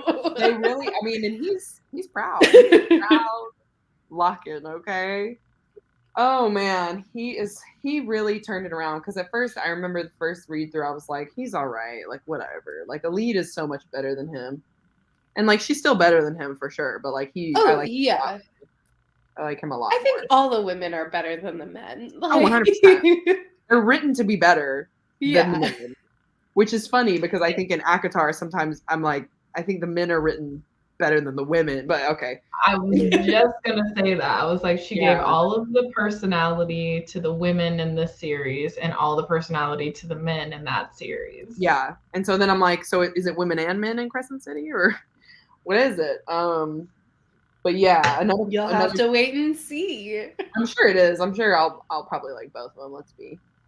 I feel like the cast of characters in Crescent City is so much smaller. I cannot wait for y'all to meet Rune Dannon. Love him. That's who I always that's who everyone talks about. Well, here's the thing. People weren't talking about him in book 1. I was obsessed with him. I loved him.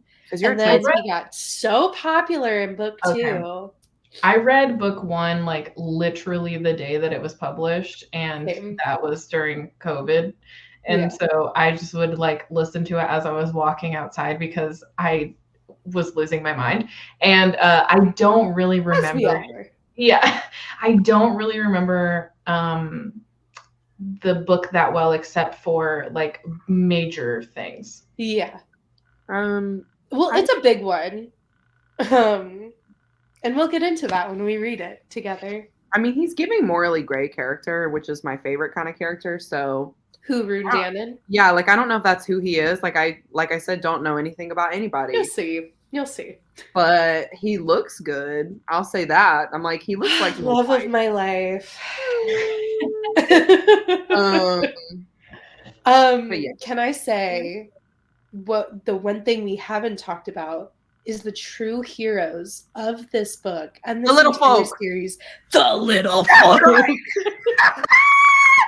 The Lord of the North. The little folk. That's right. Of the North. That's right. So funny is I was updating in my Discord about it, and my literal first update about the little folk was, there has to be a better name than the little folk, right? No, I love them. No, there's not. It's giving like, have you guys ever seen the Studio Ghibli movie Princess Mononoke? Anybody? Yes. It's giving those little things, like those little. I can only picture it like a Studio Ghibli like type creature. Yes, like it would be so good. Or the little black kind of like soot sprites from Spirit. Yeah. Like I'm that picturing is like little tiny like gnomes. Yeah, I don't even know how they're described. They're like cute. little like gnome elves. Maybe they have a little hat. They like blend in with the mushrooms. Yes. They're like, we're the little folk. We are going to save the day. And listen, we ride or die for Aelin. Okay. We ride or die for Aelin. They really do. They stole that crown and they said, we'll save this for later. I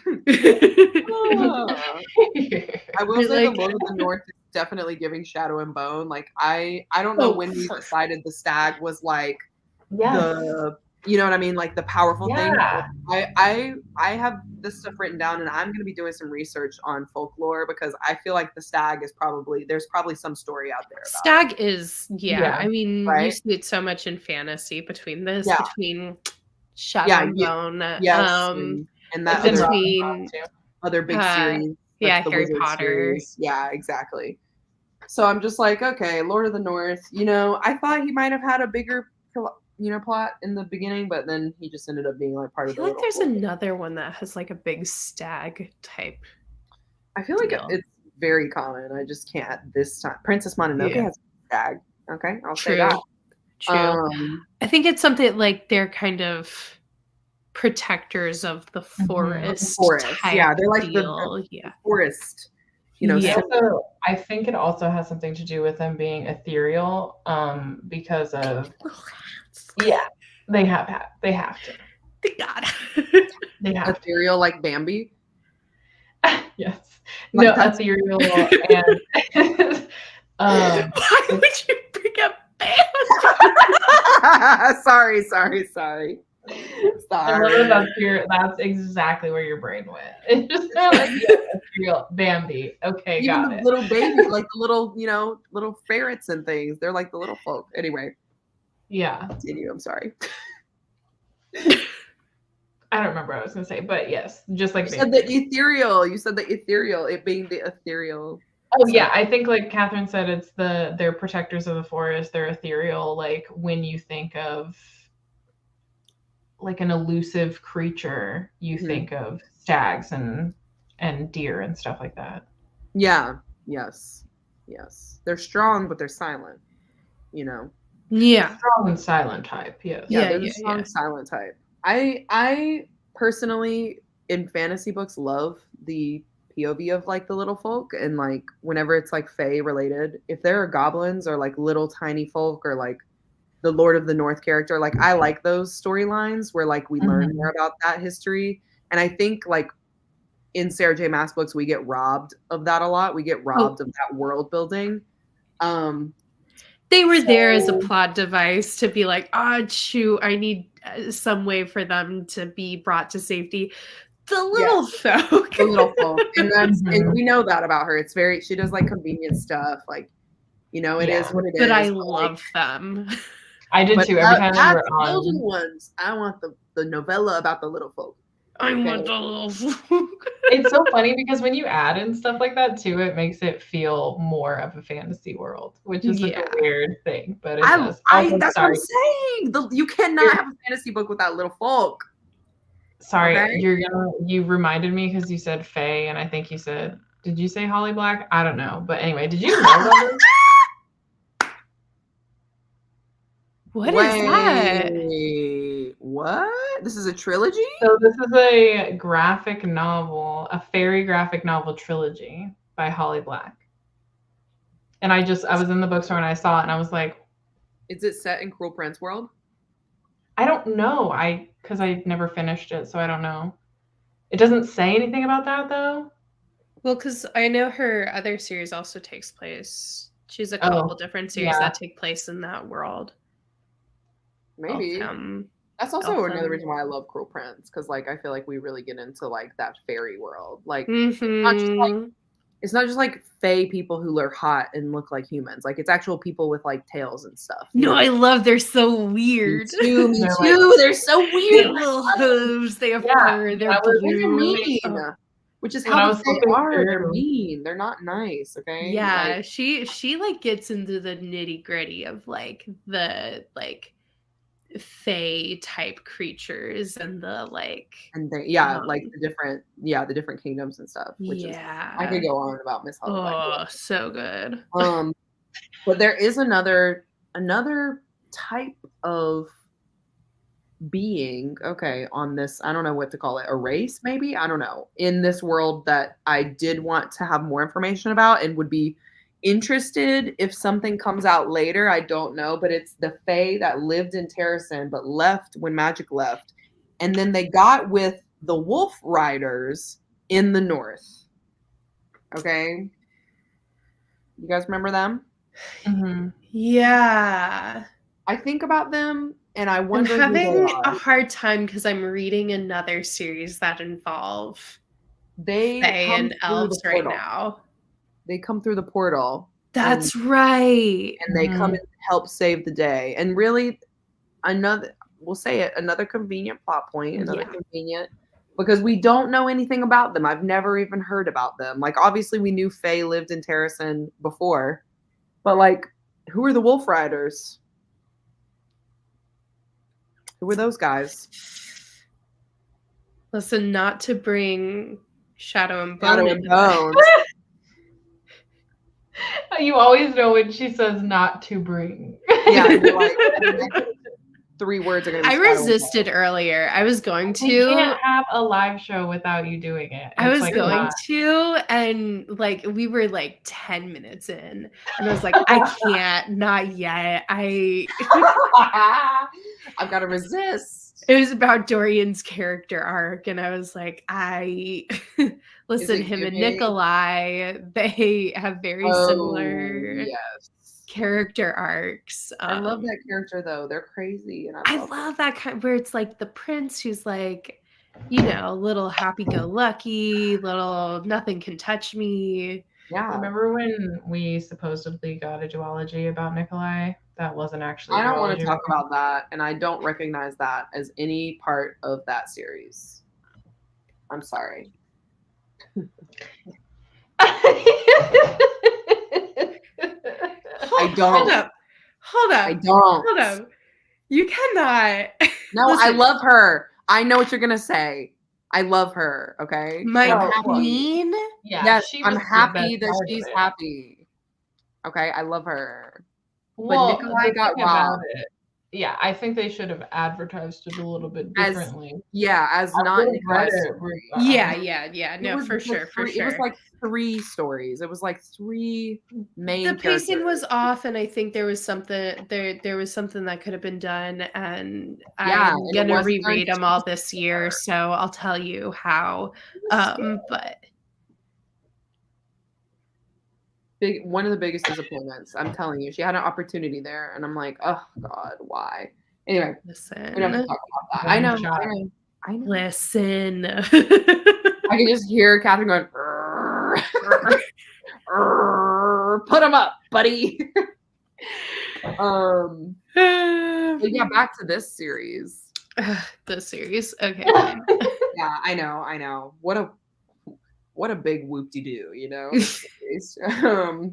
But I did actually cry when Adian got the blood oath too. I forgot about this part. I cried when he got it.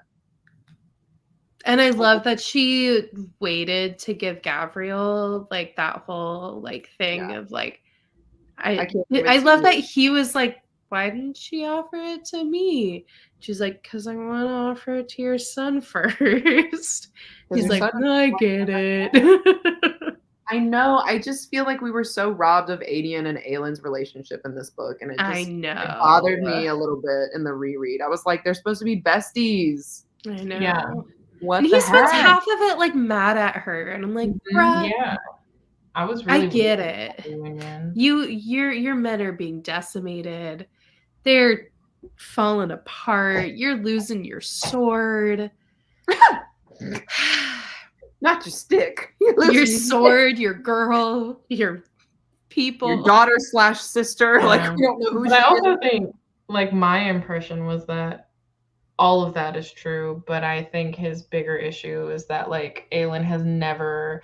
I don't think he understands that she doesn't trust anyone. Like, even she goes behind Rowan's back all the time. But I think the bigger issue is that he was like, why doesn't she trust me to tell me these things? Yeah. Yeah. Well, and especially like, because when they knew each other 10 years ago, she did tell him everything when they were children. Yeah. Besties. And so he's like, why aren't we immediately going back to that? It's like, nah, she's been through shit, dude. Yeah. And that, I mean, that's on him and his personal growth.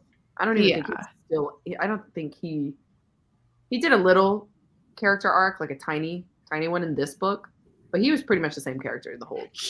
I felt like he was the one where he would go through an arc in a book, and then the next book he would go all the way back to where he was before. Yeah. And then he'd go through a whole arc. Then he'd still go all the way back by the beginning of the next book. Yeah. And I guess maybe that's like his temper. I don't know, but part of me was like, I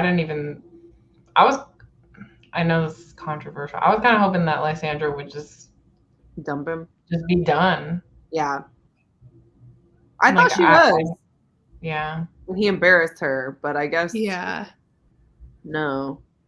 Yeah. Yeah. It is what it is. Because she does even say it took me almost dying for you to see me as. That doesn't sit well with me. Okay. Yeah. I mean, if any characters were going to die, I feel like it would have made sense for like Dorian Adian and Lysandra. It would have killed me if Lysandra died, but it would have made sense. Mm-hmm. Yeah.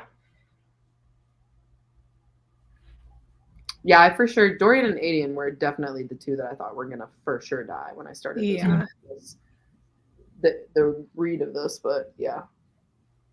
Yeah, when there was that moment when Lysandra seemed like she was a goner, I was like, wow, that's a good one. That's a hard loss. And was then, it when she was the sea dragon, when she was doing the sea dragon stuff? No, I was gonna say it was when she was Aelin, when she was yes. Mm-hmm. Oh my God, that was crazy. That was such a good, and that's when he realized, he said, I've been a dumbass this whole time. Let me just go get my girl. Oh man. But she did that. And she was like, and the thing about it too, I think the reason it would also have been such a devastating moment, much like the 13, was because she was actually just sacrificing herself at that point. Because she was they're losing steam because I can't do fire magic, and they keep asking, like, why isn't our queen doing this? So she was like, I've got to do something. Yeah, I can't let them run away, because they're running away from the battlefield.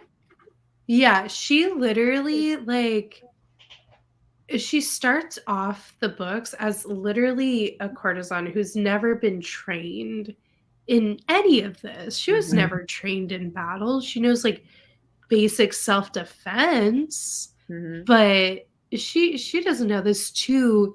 Being able to, like, convincingly be Aelin, at least for a little while, and go up against, like, several Vogue. That's my girl. She held her own in this book, okay? Yeah. She said, I am that girly pop. And she's like one of the few characters that never lost faith in Aelin either. Yeah. And honestly didn't really complain either. She was like, no. Most of the women, like, this is battle. Oh yeah, and she had like one of the toughest jobs. Yeah. She was literally Aelin. Yeah. Can you imagine? The men were little babies. Oh my God, yeah, Adian's baby. That would have been crazy. Which is so sad because he was my fave, and then he became. Okay. Yeah, he was kind of like a boo-boo. I was like, okay. Still liked him, but I still like him too. He had a redeemable kind of. He did. You know, but I still don't think him and Aelin's relationship was repaired, in my opinion. I'm just like, oh God. Yeah. But yeah, his part with his dad really tore me up. And then of course when he's like the last member, I guess, that gets asked to be, which is crazy because of course he was gonna be the first. And so I thought it's almost symbolic with that though. Yeah. Like there's a fun little closing off the You saved the best for last, baby. Don't you know? Don't you know?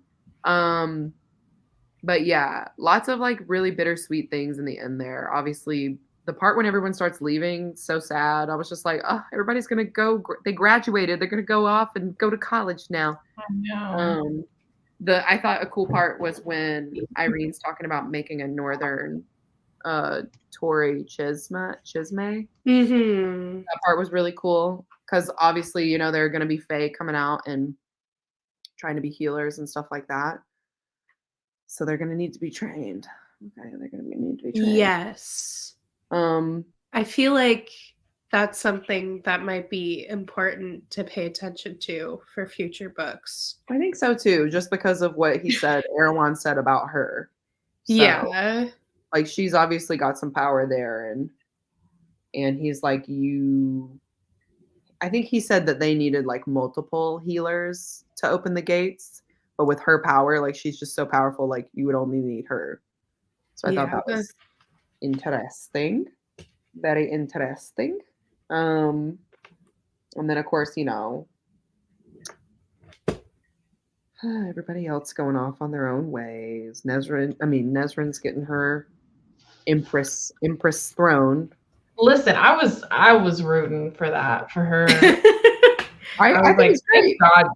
Well, I was like, thank God you and Kale What? Never should. It was never meant to be a thing. Never should have been. It was never. This cover actually is like what Aelin sees at the very end. It's the flowers coming back. Oh, and there's our Lord of the North right there. The Lord of the North. Over here. That's right, baby. That's right. Kingdom of Ash, and from the ashes, we will rise. There you go. Yeah, very, very interesting. I do think it also, again, going back, like, characters have built up a certain, part of who they are, and then they go back to the beginning of the book and they're just different. I think that did happen with, like, the whole storyline of Sartok, the heir apparent for the Southern Continent. Like, when they mentioned that he was just going to be the new emperor, and all the siblings were like, okay. I was like, why were you guys fighting for the whole book, like, whatever. But that whole plot and everything was so... It just felt cheapened because of Hour of Dawn was so good to me. Yeah. And then, like, in this one, it's like, because they're not the center of attention, like, why are they even here, really? You know what I mean? Like, whatever. Again, I just don't think Nezrin's POV was necessary in this book. Yeah. I really like Nezrin, but I agree. I don't think. Yeah. I think it should have been like an Ansel type of situation where you have her there, she speaks. Yeah. She's got some things going on. But, like, in the grand scheme of things, it's all bread and butter, baby. Yeah. It's all bread and butter. The last thing that I want to talk about was the chapter where Maeve is subduing the cadre, yeah. the boys, and they're all seeing these different terrors and stuff. Mm-hmm. I meant to talk about this earlier, but that whole chapter was so good to me just because, like, every person had their own vivid, horrible reality that Maeve was putting them through. And she is just, like, so, like, laughing in Aelin's face at this point because she's like, look what I can do to your people. Like, I can make them see what I want them to see. I liked that part. I know she's Disney villain in the end, like, in the very end. But that chapter 114, I wrote that down. I said, this was a good-ass chapter because I was believing the stories. I was like, oh, Lord, no, Aelin's dead, or, like, whatever, I liked that one. Mm-hmm. That was really, really well. It's crazy. I guess that's what's frustrating about Maeve and Erewhon is that Maeve, in the beginning, I mean, even at the end of Empire of Storms, when you're like, oh, shit, Maeve's, like... she is the villain. She's a baddie. Mm-hmm. And then, like, for 400 pages of this book, you're like, okay, Maeve's going to do something. She's already doing some horrible stuff. She's going to team up with Erewhon, and then it's going to be like, she's going to do something. And it's almost like she took a back seat to Erewhon. And I don't really understand why, because I think that, like, we were set up to believe that she was... Even though I understand that he is, like, overarchingly what they were going after, her reveal was so big and so important because in reality, she almost feels more powerful than him in so many ways, but then, like, took a back seat to him. It was really weird. Mm-hmm.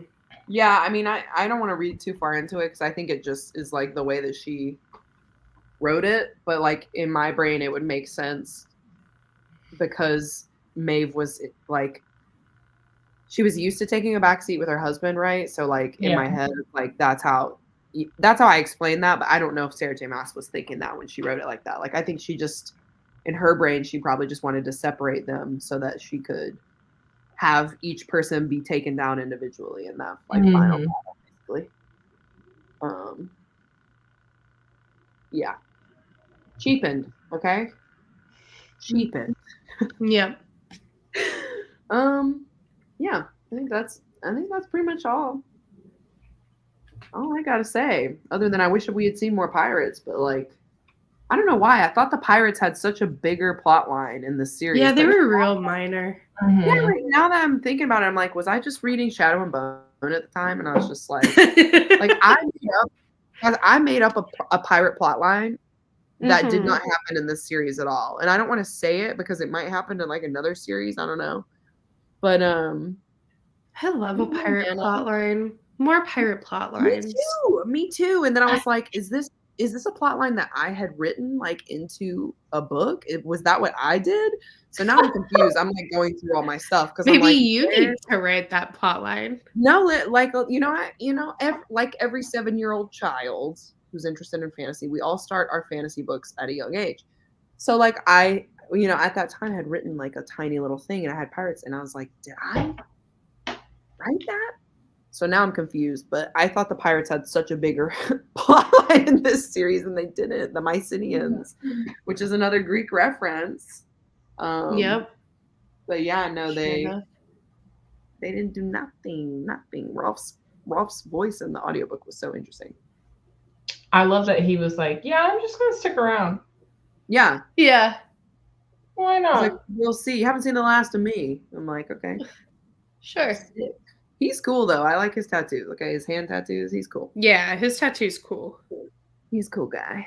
I like that he went from being like such an Aelin hater to being like, whatever, you're going to save the world. I'm on your side, girlfriend. Yeah. He is he's like the definition of morally gray. Yeah. He is or like neutral. Like whatever serves him, I think. Yeah. Right? And saving the world probably does. But good for business. Good for business. I would think so. You would think. Yeah. Any final words? Any final quotes or things we didn't talk about? Anything? I have so many quotes, but I don't even know. I think I've said most of mine. The ones that like stuck out to me. The Dorian and Man and Spice. I told y'all it's my favorite part. I was like, y'all are spice-delicious. Ooh, okay. Wait. I mean, this ending quote of, and then finally Aelin sat upon her throne, it weighed on her, nestled against her bones, that new burden, no longer an assassin, no longer a rogue princess. And when Aelin lifted her head to survey the cheering crowd, when she smiled, Queen of Terrasen, the fairy queen of the West, she burned bright as a star. God, so good. We got a pocket full of sunshine. I got a love, and I know that it's all mine. Oh, well, that's how the end of the movie goes. There's just some lines that SJM writes that are just so cinematic. The lines are so good, and I think that's why it would make like good entertainment. But like it would also be so hard to make this. It would be a mess. Without everybody being cray about it. I mean, if it was an animated, I would be all over it. I'd watch the heck out of that series. Oh my gosh, wait. I do have one thing. Why? I know this is like her like least steamy books, but when Larkin and Alid finally like get together, it literally is like, and then Larkin showed her all the things and then like cut to black. And it was just how dare you? That's true. It was funny how like Alid and then like Lysandra and Adian, they did not have steamy scenes, even though it's like alluded to them. Yeah. But then like Aelin and Manon and Dorian and Rowan or whatever, they're just I love the way you listed them because I know I didn't want to do it the right way. It was like a Polly situation. Yeah. I'm telling you, it's literally the way that she writes things because they had steamy scenes. We had blackout scenes with the other ones, and then I told y'all, Kale and Irene. I'm telling you, every time they were on scene trying to get jiggy with it, I was like, "Get out! Stop! I don't want to see it." And I don't know why, because I was so for them in Tower of Dawn, y'all. I was like, yes, get it. I didn't mind them. I just didn't like that she was pregnant. Always ends with a pregnancy, you know? Yeah. Yeesh. But Lorcan and Alid, I do have a quote for them. I can read out more of my quotes, my highlights. Is it when she asked Miriam?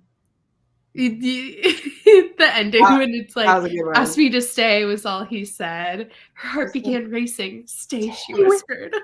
Light, such beautiful light filled his dark eyes. Asked me to come to Parenth with you. Come to Parenth. Her voice broke as she managed to say, come to Parenth with me. Asked me to marry you. It's so good. Anyway. Oh yeah, and then we have the Lord Lorcan Locken. So good. Yeah. Everybody got their land, they got their monies, they got their mans. Mm-hmm. You know, it's feeling pretty good in the land.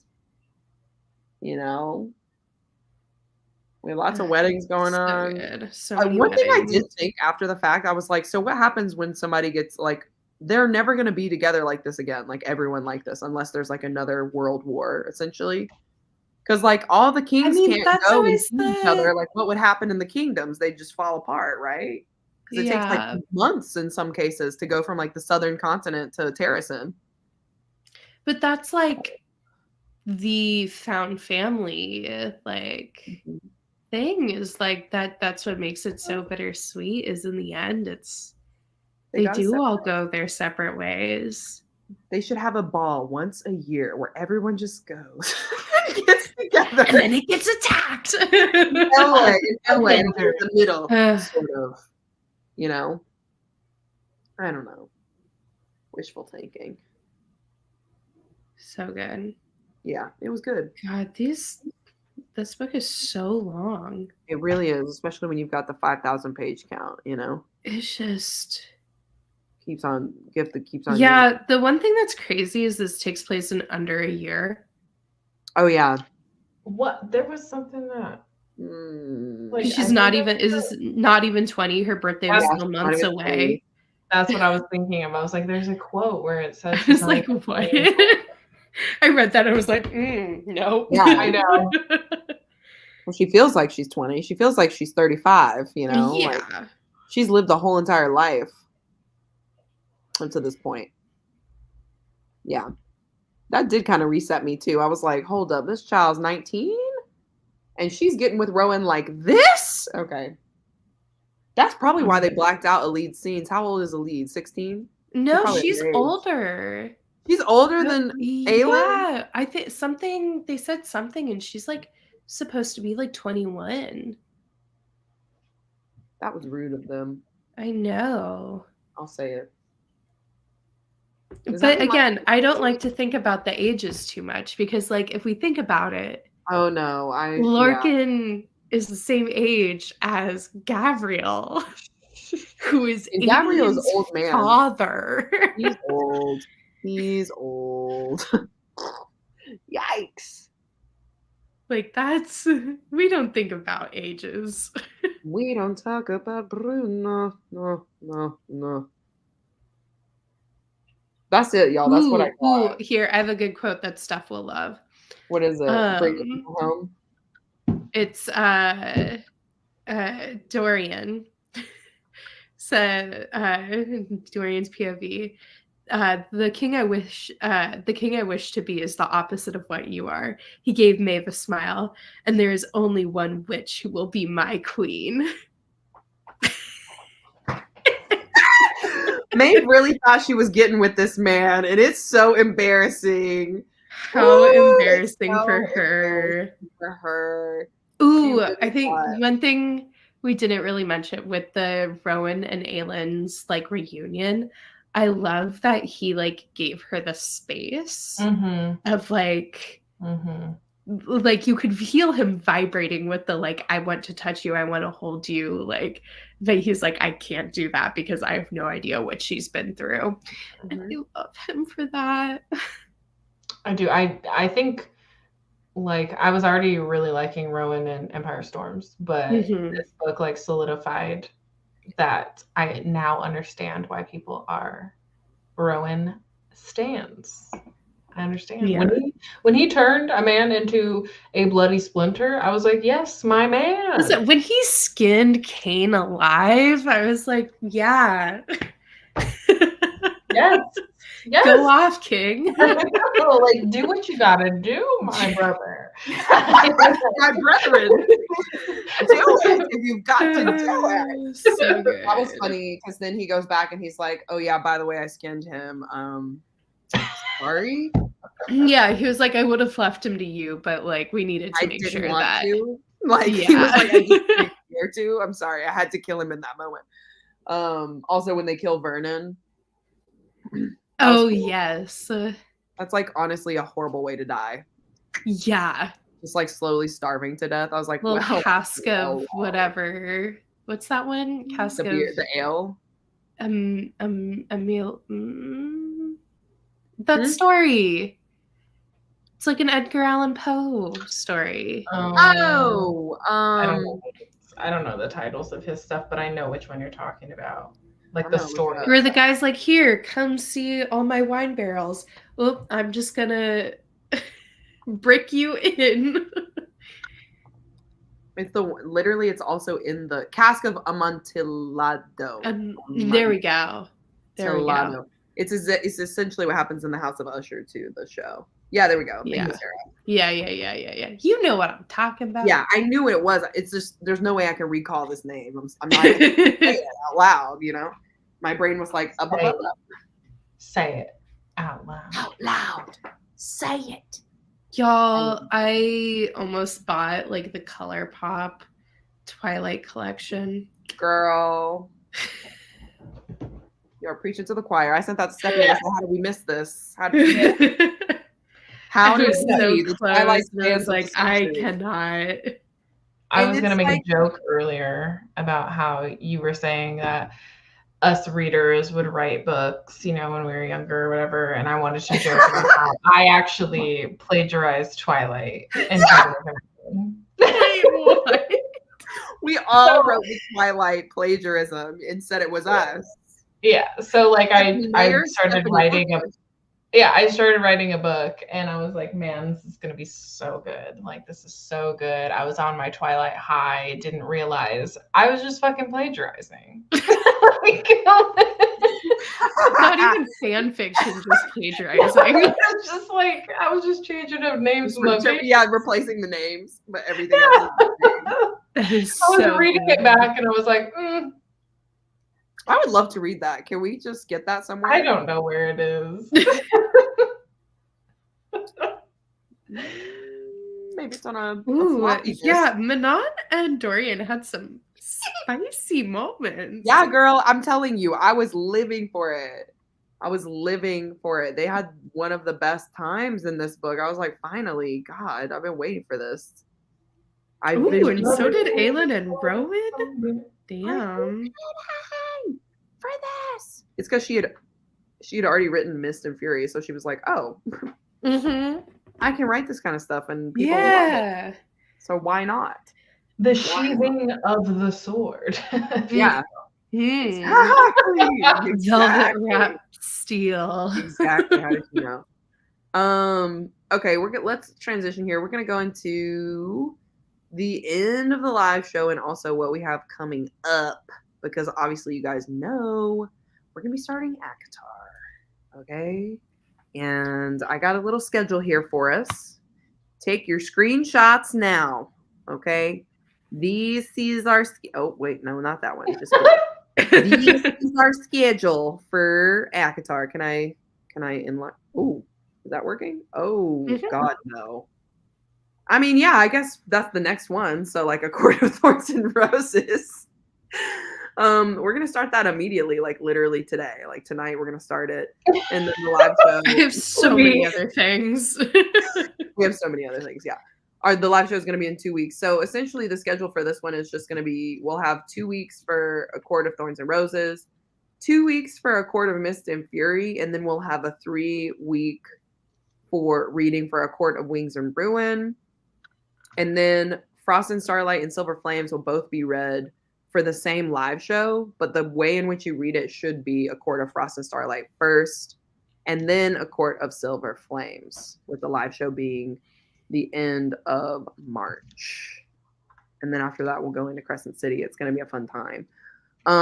We are not going to be announcing these dates or anything on Instagram. All of this is going to be included in the Discord.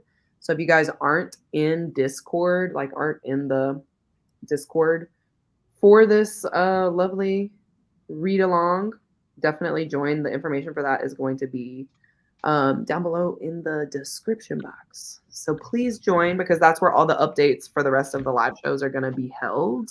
They will not be, I want to stress, they will not be on Instagram. So, yeah, if you guys are interested in that, definitely join us for ACOTAR. It's going to be a crazy, kooky time. I feel like with the foundation that we've built with Throne of Glass, we have a lot we can talk about in the next couple of live shows. And I would love to know if this is the first time you're going to be reading A Court of Thorns and Roses, because if it is, boy, do we have a fun time in store. You're in for a ride. Well, Sarah will be the only one of us that hasn't read them, right? Yeah. I believe so. Yeah, I think we three have read them.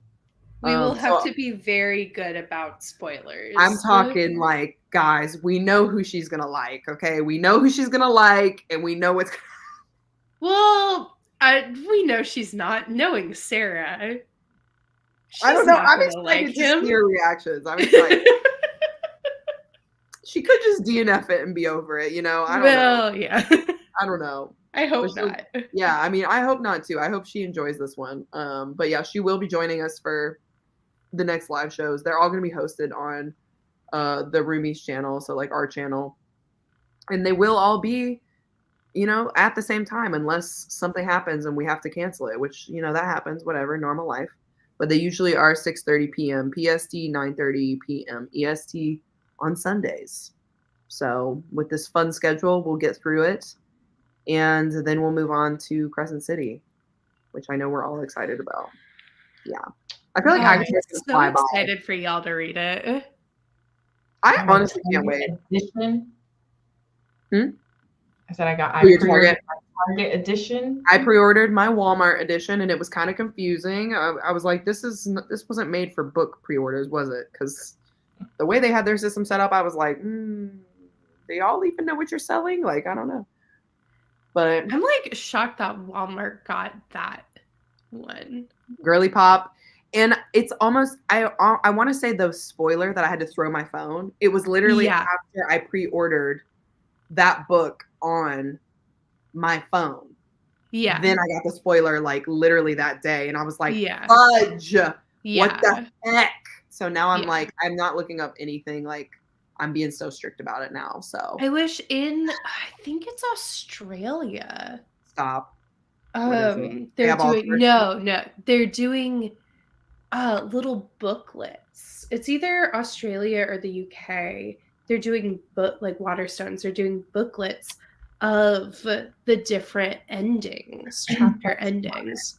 Waterstones is about to get my freaking coin. I don't know if it's Waterstones. I feel it might be Australia, in which case that's so much money. It is, you know, it is. I can't remember where I saw that. Because I know, like, if you order from, right now. So I'm like, it'd be worth it for the little booklets. I mean, I'll take a trip to Australia just to save on shipping. I'm really excited because my Crescent City that I just got from Barnes & Noble is so floppy, y'all. Like, I mean, Which edition did you get? Did you get the Barnes & Noble edition? Yes, I got the Barnes & Noble exclusive paperback edition, which I'm in love with. I've been thinking about getting it. Oh, it looks so good. That crap. That's perfect. Y'all, this is the annotation book. I have so many editions of Crescent City already. I can't get another one. Perfect one to annotate. I'm telling you. I know. And the sticker comes off. It's only a sticker. It's that is actually like I just haven't taken it off yet, but it is a sticker. So I might have to do it. I love this edition. Like, no words. It's really just showing off the art. Yeah. You know, like, who is that girl I see staring straight back at me? I mean, obviously it's probably the main character, but Steph's still doing research. Steph's gonna find it for us. And you know what? The librarian in me. Yeah, like she's gonna get the reference materials. I can't even read this. What am I doing? Yeah, put it away. Why? Put that away.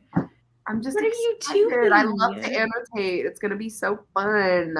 You're gonna have fun with that one. I can't wait. So yeah. Anyway, I've been dodging freaking spoilers. I only have 3 more months, and then I'll be fine. Yeah, it's gonna be rough. People have no regard for spoilers anymore. No, especially with this. I've been seeing so much propaganda on Instagram. Like everybody's making reels and stuff, and I'm like, guys, please. I just like. I mean, I guess I get for book 1 and 2 at this point. They've been out for a little while, but there's already spoilers for book 3, and I'm just like, I know. It's gonna be bad.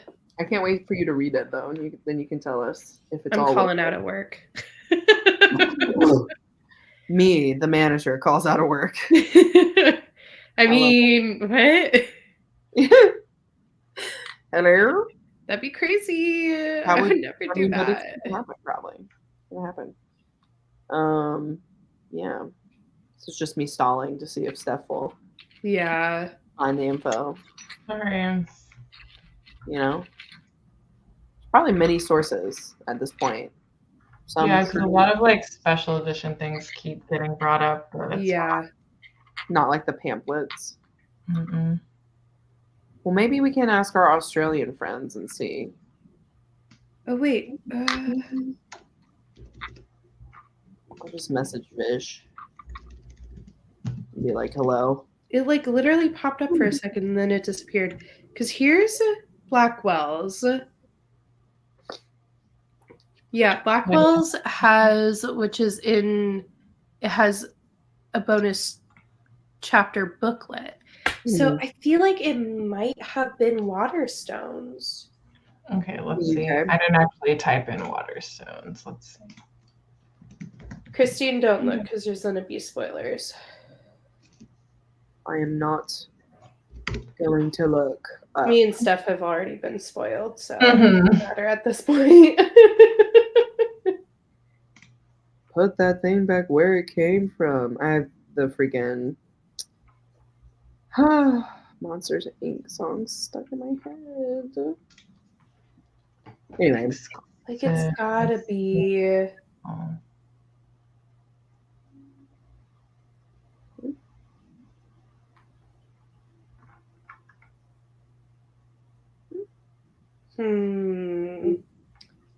Well, I mean, we can keep researching and then put it in the Discord. There you go. Yeah. Let's do that. All right. Well, they'll do research. I'll sit here and look pretty. And when they find it, they'll put it in the Discord. Because I'm sure I'll look and I'll find an immediate spoiler. Yeah. For me. But yeah, okay, well, that's the end, guys. That's Kingdom of Ash. We hope you had fun with Throne of Glass series. Also, Kim said Bloomsbury has Bloomsbury. Okay, yeah. Like the publisher. I'm on the Bloomsbury one right now. Okay, that's so yeah. Okay. There you go. Ergo, we'll put it in the Discord. At this point, we're gonna sign off and say au revoir. But yeah, so I'll go into my final monologue here. Thank you guys so much for joining us. Having a great time, you know. Steph and Catherine also had a great time. I'm gonna speak on their behalf. Oh, yes, we did. I'll pay attention for this ending part.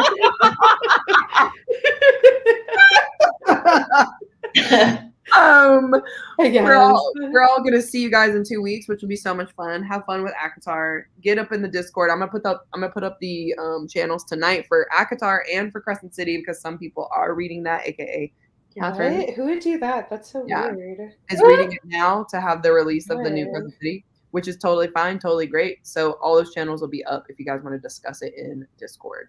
Like I said, any updates, or times or cancellations or things like that will be in the Discord, also as well as the links to the live show. So that'll be in the general info channel on Discord for this read along. So just be a Discord baddie, okay? I know it's a little hard to use sometimes, but like now 2024, it's your time to shine with Discord.